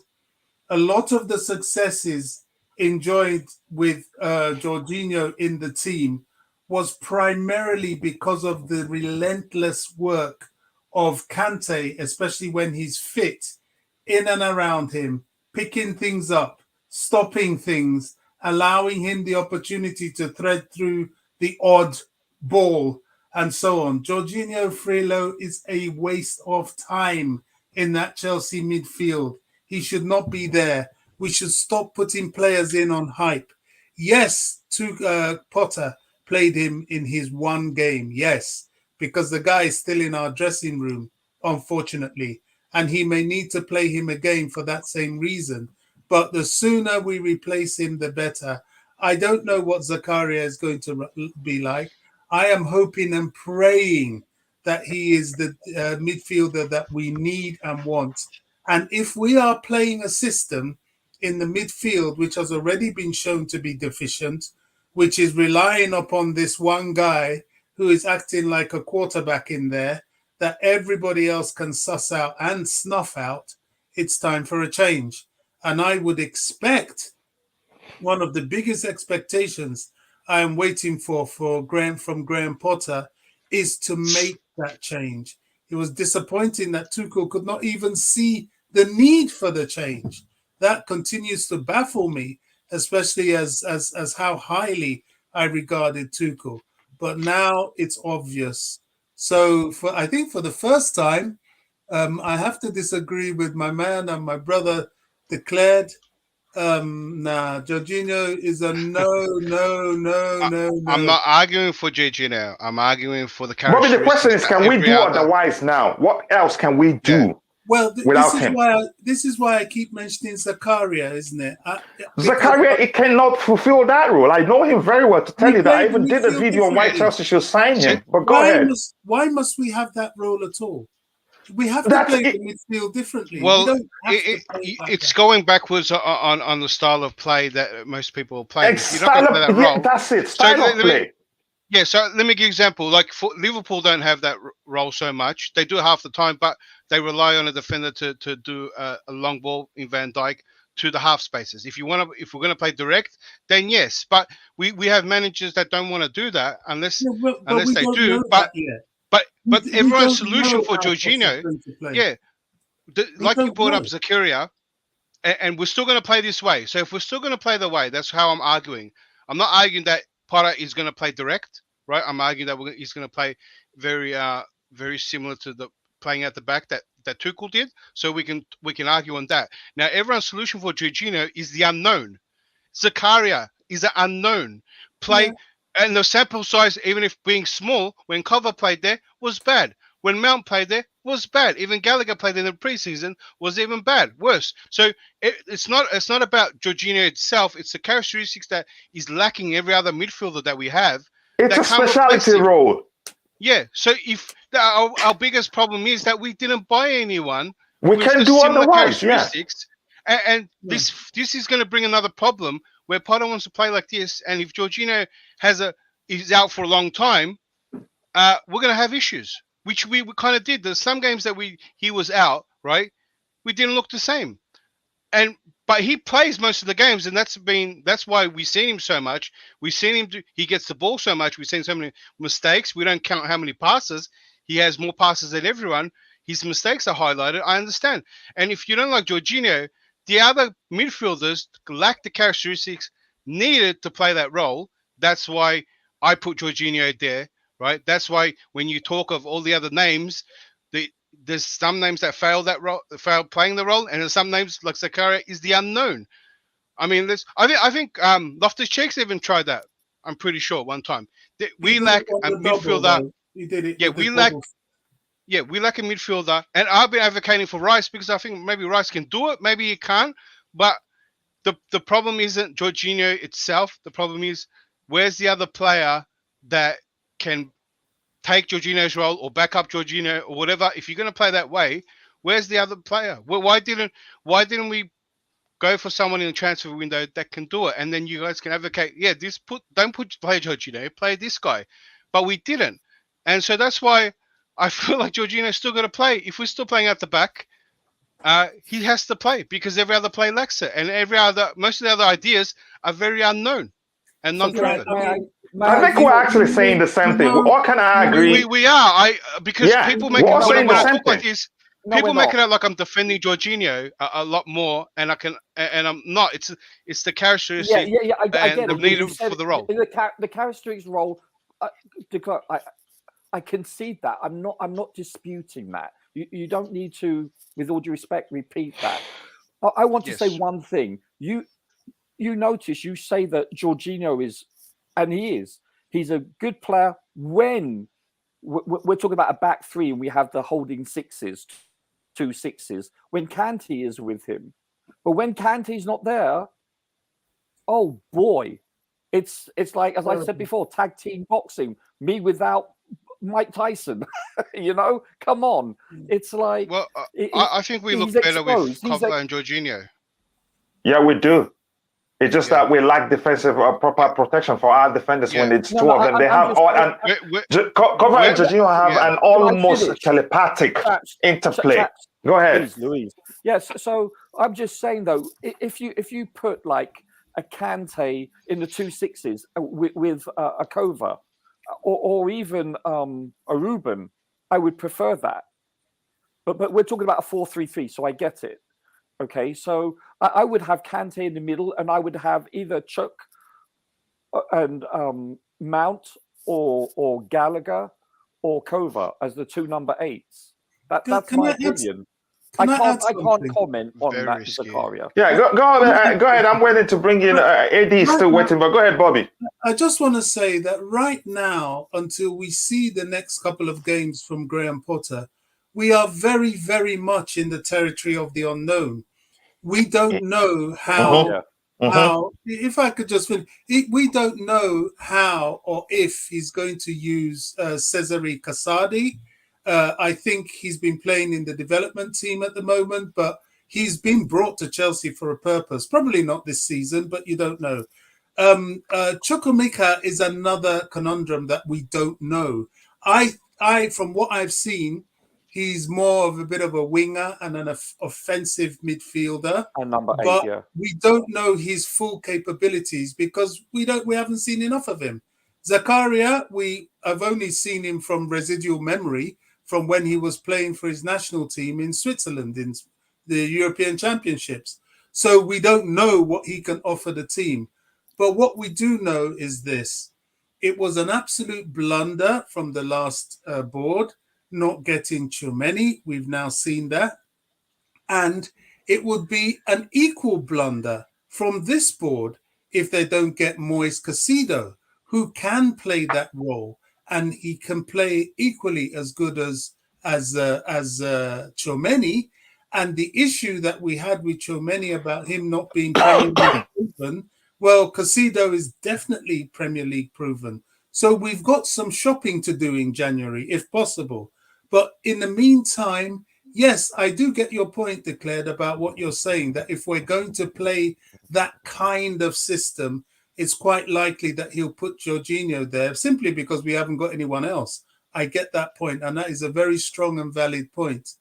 However, I'm hoping and praying that we don't do that, because if we do, we're going to be right back to square one, struggling and praying every time we step on that pitch. And I'm hoping that there is a solution with these players that we don't know that much about. And I think to throw in the mix is because I think we're in a bit of a mess, and it's going to be the season. So, I mean, you buy players for a different manager, you get a manager straight in. I feel there's so many games back to back to change it all up. I think Potter will stick to the 3 in the back, and will look very similar to how we played the last game, and very similar to. Yeah, and I think maybe he might try something during the World Cup break to really change it up with the players that stay, but majority are gone. Yeah. So I find that still hard. We might see something towards the end of the season, but it's just like you said. Even if Potter wanted to do something, he might be lacking the players. He might have the same problem as probably what Tuchel thought as well. And maybe he has Tuchel to make do with what he has.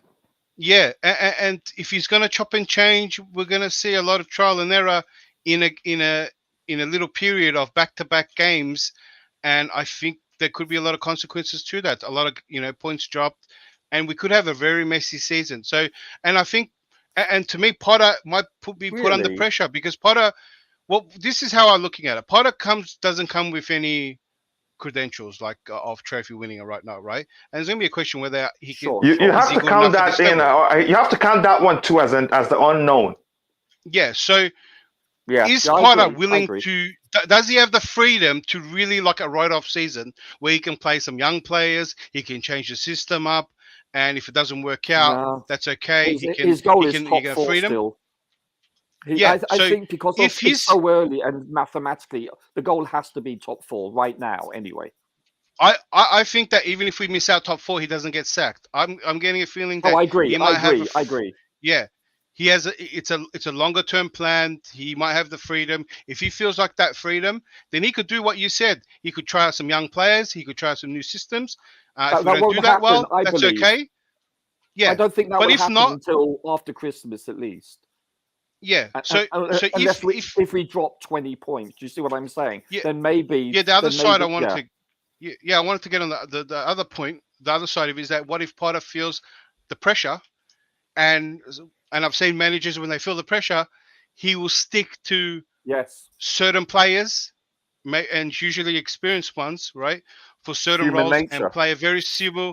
Yeah, might play a bit more pragmatic. It could change how we want, but it's very new, and I'm really just guessing. And I kind of felt that Potter was going to stick to what we knew, which kind of showed in the last game. Like even playing, and this was the irony of it. People didn't want to believe it, but Sterling played left wing back, and in the same way, most people, most people didn't know. Yeah, and the same way that Tuchel wanted some of the, Pulisic and Ziyech and Hudson-Odoi to play the same way, they didn't. He wanted them to play the same way. It's essentially a winger, right, playing in a wing-back position, because you instruct that person to attack more and stretch the play. It's essentially a winger. Application is different. Yeah, and that's what Tuchel did, and people hated it. But Potter did it with Trossard at Brighton, and now he did it with Sterling. And Sterling looked a lot better. Sterling out wide, cutting in. Yeah. Because he had the channel to run through too. Exactly. And Tuchel tried it with different players. So you can see very similarities with how... Okay, so get back to the three midfield. In this formation, chaps, what do you... I know, so Declan, you want Jorginho in the middle. I personally don't. What about you, Bobby? What do you want? And Eddie. Sorry, and Eddie. I apologize, Eddie. Yeah, okay, Eddie, come in. But Declan, you don't, are you still making your point before Eddie comes in?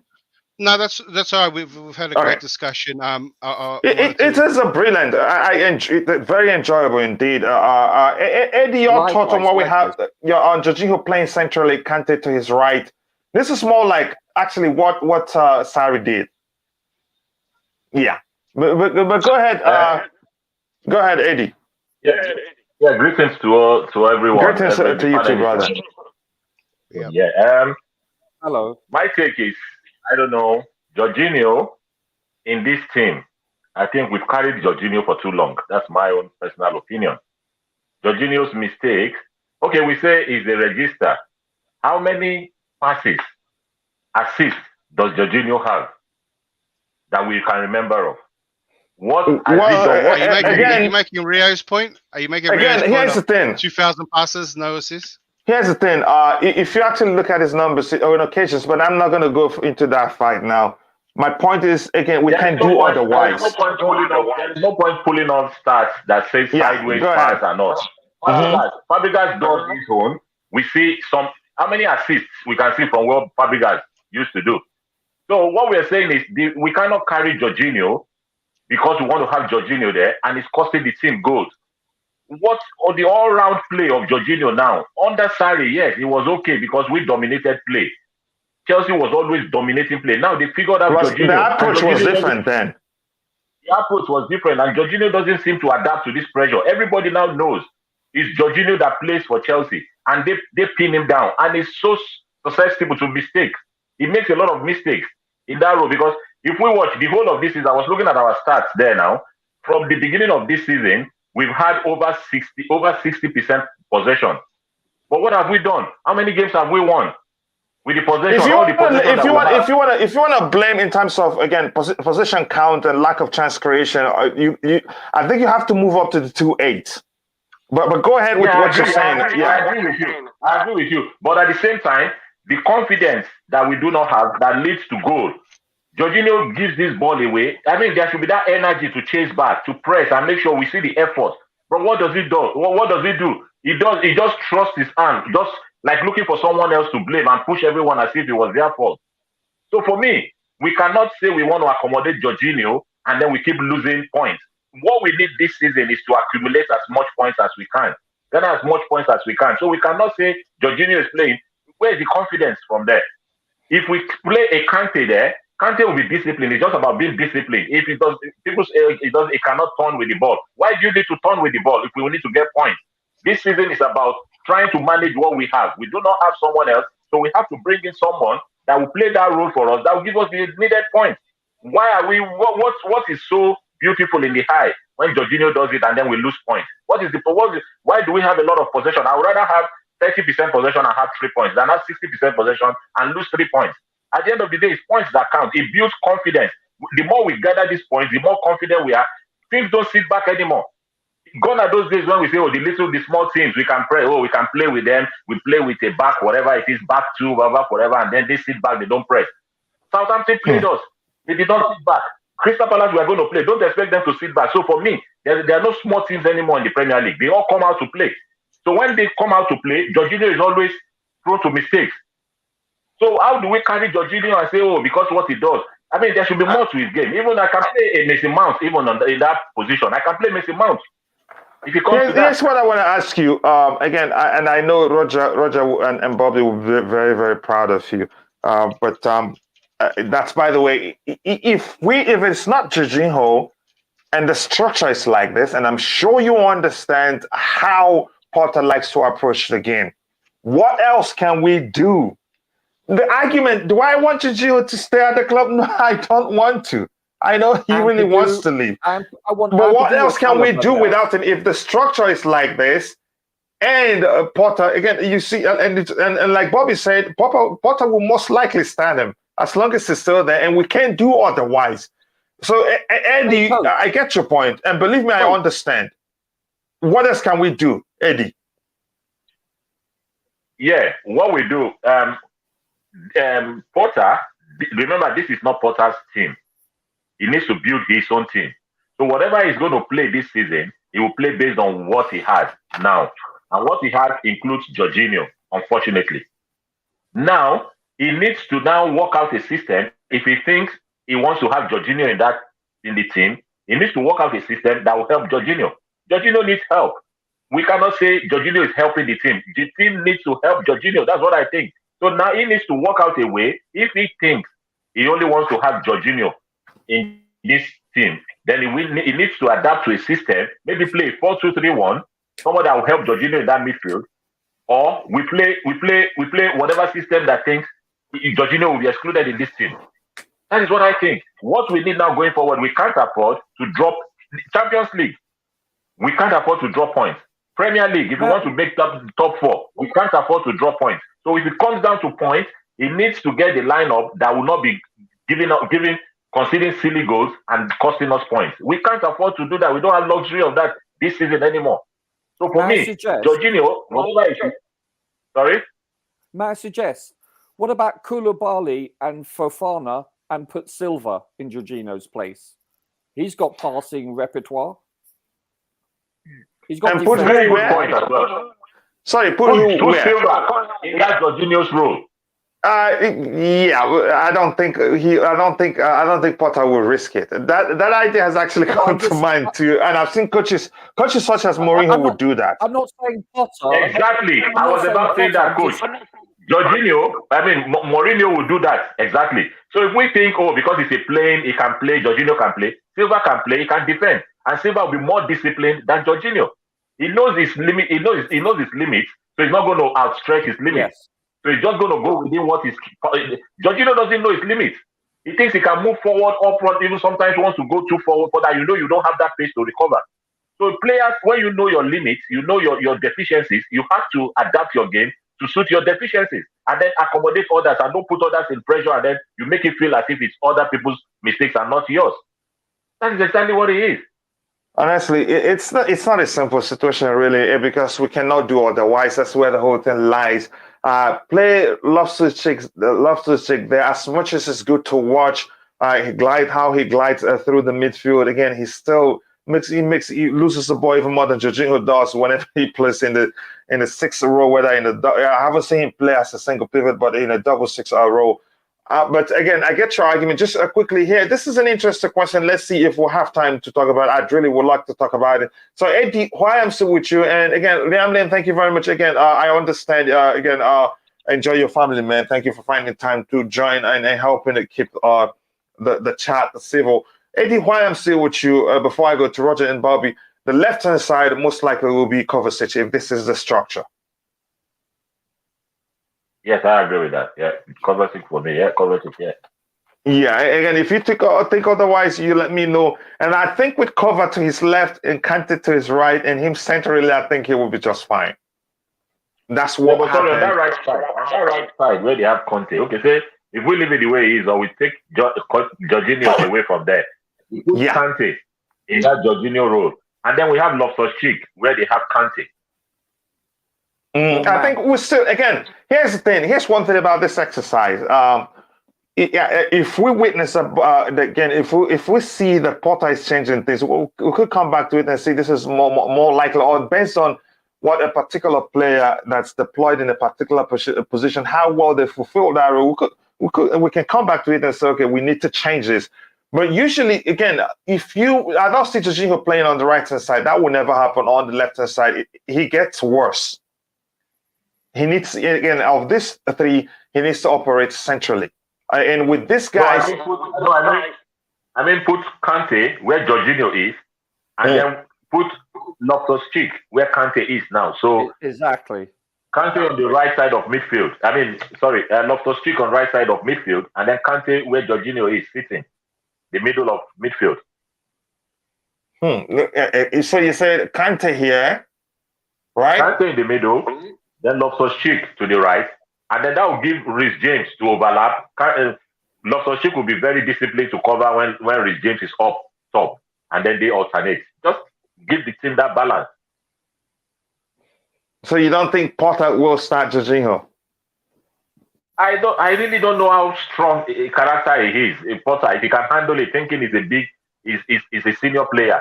If he thinks, I don't know the system he plays, but for me, I don't think Potter would like a player who does not press hard working. He's coming from a team, the so-called lower team, whose players are not big time players. So they give him that hard work.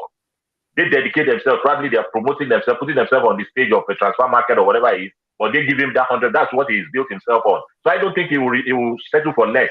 So whatever he's not getting from this team, he should be much strong enough to drop Jorginho. Jorginho doesn't press. He won't run. He won't press. He won't do anything. So if you're losing out the pressing aspect, what is if you don't get the ball, you want to get the ball and only just send that pass, then you're not doing the other work. So you're only giving maybe say 35% to the team.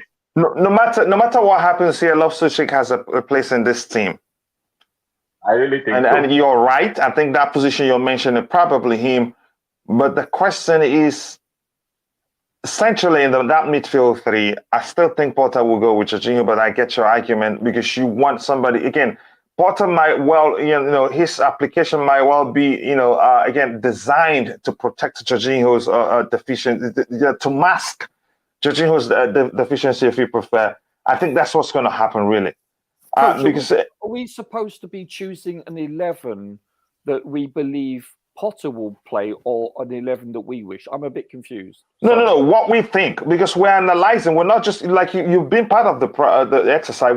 We don't just plug in players. That's why we debate. That's why we look at things to come to an agreement. Thinking, and unfortunately, I don't think we have too many people in the chat to give us more sample size to decide on what to do. But let's go with what we had yesterday, because people voted in Kante for the central position here. So today, Jorginho coming in was more of a suggestion from, again, as much as I know, I strongly believe this is not going to happen as long as Jorginho is still available. So Jorginho will never be on the right hand side of this three. Let's be honest about that. No, he won't. No, he will never. So if anywhere, it has to be centrally here. I think if Jorginho plays with a back four in the middle, it will be a 4-2-3-1. It won't be in a 4-3-3. Yeah. Because he needs someone by his side. He needs to be a 6 with someone else. He's not a solo 6. He's just not. Wow. Yeah. Again, he's not playing there as a DM. He's playing there as a regista. I think I've said that on time and time again, whether we like it or not. What he does, he fulfills the regista role for us, not a DM role. That's when we have the ball. When we don't have the ball, he has to be a DM. Yeah, which isn't his strongest suit. Again, I think we'll come back to this if we have more time. We just have just a few minutes to round up. And Purdue is starting in Wales match today. I think I want to watch that kid. I love him so much. I have to. Yeah, I've read that. Thank you for finding time to join. Jorginho is definitely convincing me that he is Maguire's twin brother. Chelsea is known for having a serious DM. It depends on the manager in question. Tuchel is not known to have a serious DM. It depends on the manager. It depends on who is in charge. But again, before Sarri, it was more of before Sarri, it was more of a tradition to have a traditional DM at Chelsea. But that changed with Sarri, and again, we haven't gone back to that ever since. To the normal thing again. Makalele, Essien, Mikel Obi. There's this Brazilian who also played there, even though he's more of a box-to-box player. But sometimes he has fulfilled that role for us. I'm talking about Ramirez. Even though he's not traditionally DM, but he's fulfilled that role for us. Which again, he has that pace, power. Again, physicality. Those guys they had it in them. Mikel didn't have much of a pace, but he has that physicality, and he has again. Mikel, you could say, is a mashup of a DM and a register, just like Gilmore can. More physical than Jorginho, but you could say if you're talking about register role, Jorginho does fulfills it better than him. Some interesting contributions there. Benitez again pushed Luis forward. Yes, I remember that. He played centrally. Was that against Liverpool? I forgot that game. But it was just It was a tactical move. That it wasn't. It didn't remain like that. It wasn't a constant thing. It was just. I think it was once in a single game. Even Mourinho did that with David Luiz, I think. So sorry to me, J5 registered role to me it is a Sarri scam to Chelsea Football Club. Currently, I would rather Kante or Kovacic or RSC, even Zakaria play there. I wouldn't Kovacic. I wouldn't RLC. Maybe again, it all comes down to how the manager wants to approach the game. So again, I yanked out Jorginho because the fans did not. Again, those in the chat did not contribute to that decision. But I think Jorginho comes into play. But let's just move on. If there's need to changes, we changes. Let's try again. Let me start with you, Roger. Let's start again. Just skip these two guys here. You could call them the right wing and left wing. I think that's the role. I don't think 8 will be right. So let's go to the number 9. Let's just skip all those places to the number 9 position. We'll come back to the other remaining positions tomorrow. Your thoughts, who do you think starts there? I would love Broja. The reason being, you don't think before we come back from the international break that Aubameyang will be fully ready, and you don't think Potter would trust a more experienced head? He probably will, but I think Broja has showed enough from his 2 or 3 substitution roles that he's ready and willing. He's able to go. Mm-hmm. He's made a difference. I haven't seen that from Aubameyang, and for obvious reasons. So, and unless we see anything different in training, then we're hypothesizing based on his psychological and physical well-being. So, if we assume that the status quo is maintained, then Broja. Mm-hmm. Eddie, how about you?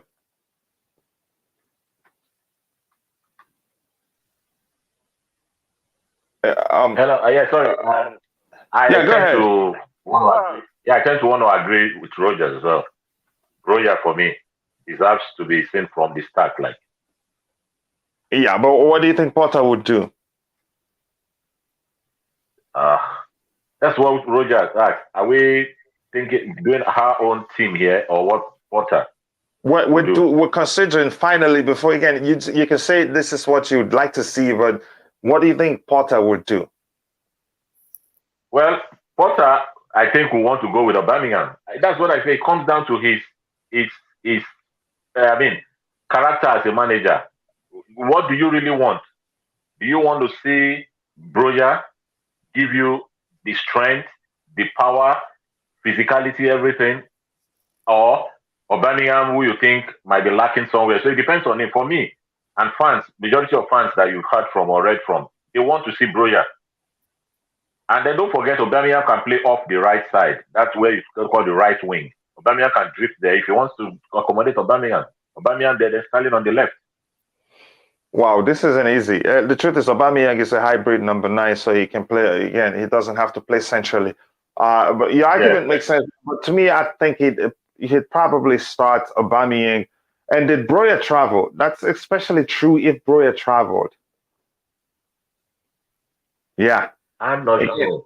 Even if you can start him in the next game, but the question is, if we say every time we play this formation, who starts centrally? I'd really say Aubameyang. I know Broya will get his chances, but yeah, it's a difficult one to call. But you think Aubameyang starts, right? That's based on you said Potter. What will Potter do? But for me, I'd start Broya. Yeah, he has space, power. Again, he needs to get that first goal. Again, if we're talking about the next game, probably if it again I'm sure he traveled. And let me see. I'm going to check whether he traveled. That will be factored into that consideration whether he starts or not. But I think sure. Aubameyang will be ready to start. Again, Bobby, who do you think starts in the number 9 position? Let's end it there. Then we'll take our time to look at other positions we skipped because it's not gonna be simple. Again, like I said, we're not just plugging in names; we're analyzing before doing that. So, your thoughts, Bobby, for the number 9 position? I think the offensive positions is simpler than we think, and I think this is part of the reason Tuchel came to Chelsea. I would start Broja, but there's all kinds of permutations. You could play him and Aubameyang, and has been rightly said, Aubameyang can come in from the right. Even Broja can come in from the right. They can rotate with even Havertz as well coming in. I would start Broja because I think he's due a start. But if we have a coach that is as clever as we hope he is, he's got Sterling, Aubameyang, Broja, Havertz, all that can play at one point. He can even have 3 of them on the pitch.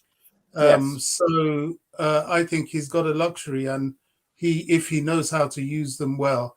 The international football games is going to influence a lot. I don't know if Albania is playing any kind of warm-up. Yeah, again, Albania, Amanda Broja, again, Israeli away on Saturday.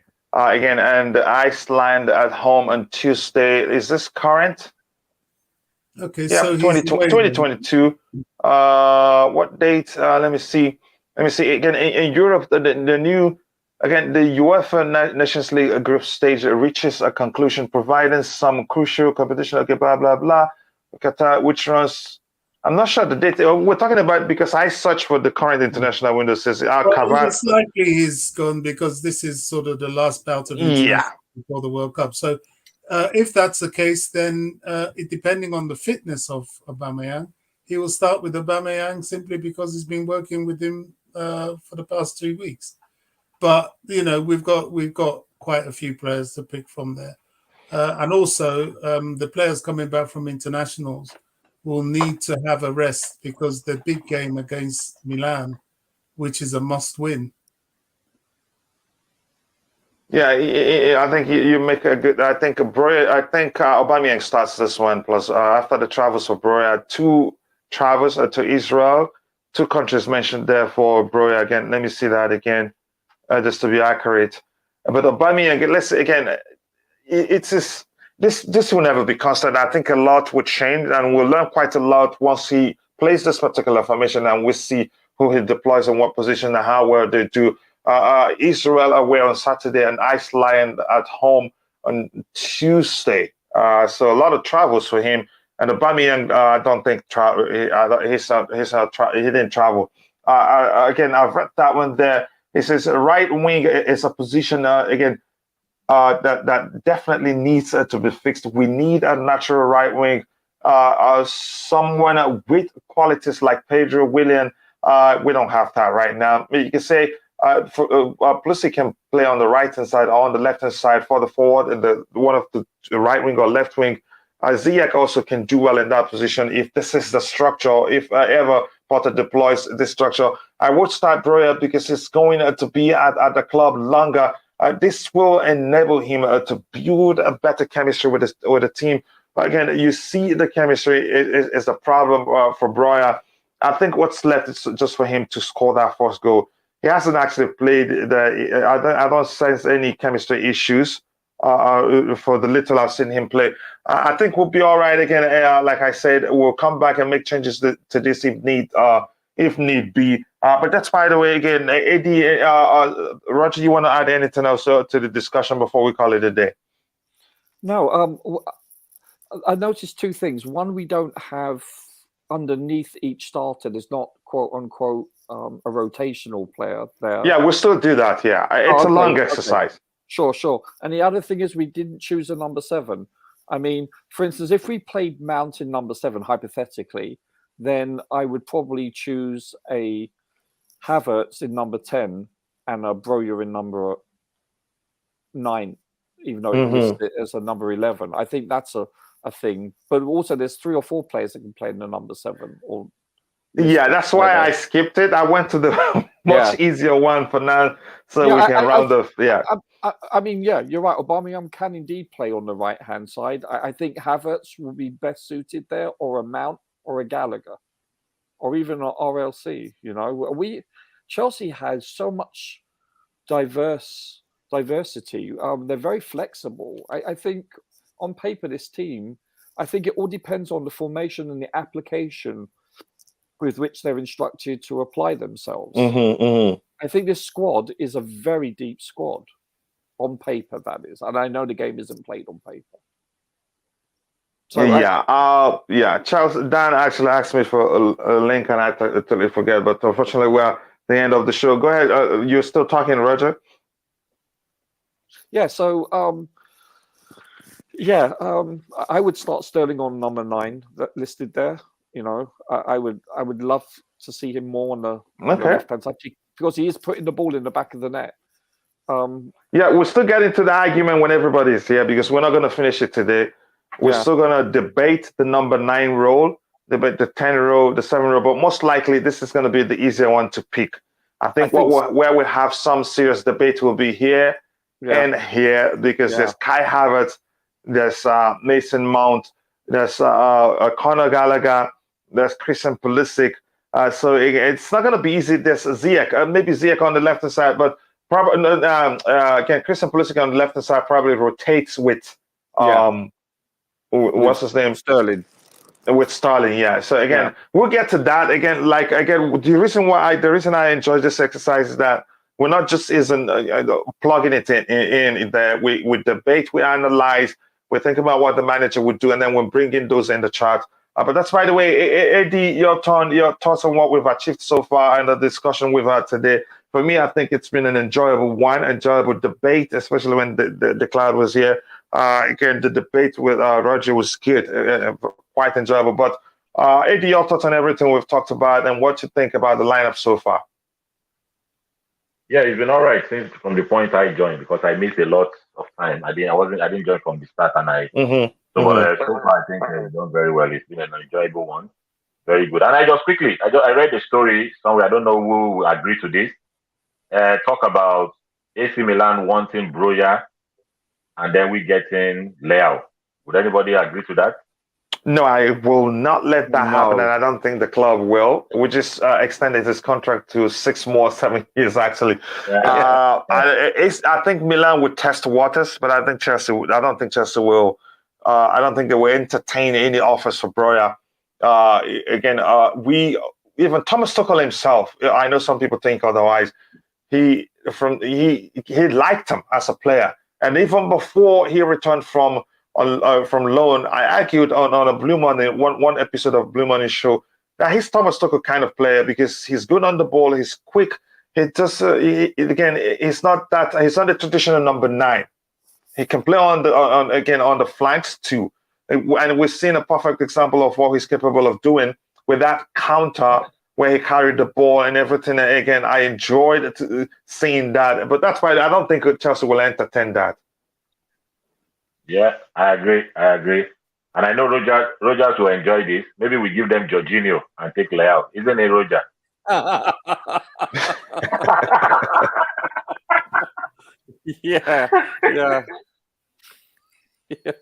Yeah, Mason Mount, a striker nightmare. Yeah, I've seen that argument. Again, I haven't paid attention to that to see what really the context is about. I just saw the title.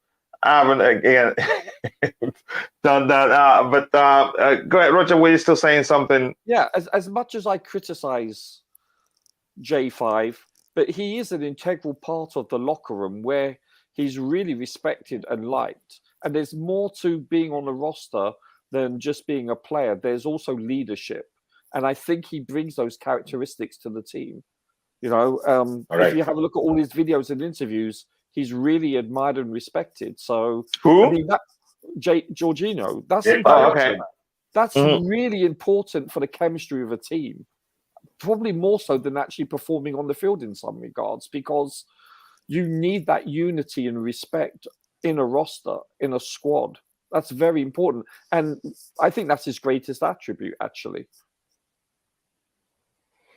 You know? How good of a player is Jeremy Doku? I think he's a good player. I think he can play. I did a video with Matt about him, and I don't know him too well, but I think I learned quite a lot from Matt then. I have to be honest. I think I misrepresented the position he played then, but I don't know if Matt said he can also play the right wing back, execute the right wing back position, and he's Belgian, right? I think he's Belgian. Again, from what I learned from Matt, I think he's a good player, but I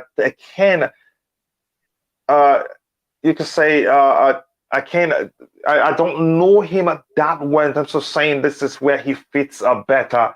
I don't know, but I think he's a fine player from what I've learned from little I've seen. But that's by the way. Again, Yamarik says Broja is an out and out striker. He is the Albanian hitman. Diego Costa 2.0. Again, you can say quicker than Diego Costa. It says, don't worry. Again, apologies. I totally. Who was that saying? Okay. Don't worry, mate. Just had news that Kante wouldn't be playing after Aston Villa game. I know he'll be out until early October. The fact that he's back in training doesn't guarantee he starts soon. And this lineup is not based on who starts soon or not. I think we're just considering a lot of stuff, the structure, what the manager will do, and all that. It's not straightforward. It's enjoyable, but it's not that simple. Again, here, Broja, I've read that one. And here, again, Kachila and panelists, how good of a player? I think you've asked, I've seen that question. Again, I've tried to answer it. Again, I think he's a fine player, but I don't know him that too well. And in that video in question, I think I misrepresented the position he plays. Who does he play for, Coach? He's Belgian, for sure. That one I know for sure. He's Belgian, I have to say. No, but which team, which soccer team does he play? Football team does he play? I'm not sure. Yeah, I'm not sure the club he plays for right now. What club does he play for there? I think he was still in I'm not sure. I don't remember. Just to say, I don't pay attention to him that much. It sounds familiar. Okay. Yeah. Again, but that's why it's been a brilliant discussion so far. Sorry. Stade Reims in France. Oh, in France. Okay. Yeah. Okay. Thank you very much for bringing that up. Again, I appreciate everyone joining. Those in the chat, all the mods. I cannot thank you guys enough. And those on the panel, it's been a brilliant show. Hopefully, we'll complete this from this structure tomorrow. Again, and if there's any other structure to look at, we'll go into it. If not, there's always something to talk about as far as Chelsea is concerned. So with that, I say thank you all for finding the time to join the show. I cannot thank you guys enough. I hope to see you guys again. God bless us all, and bye. Bye-bye. Bye.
you.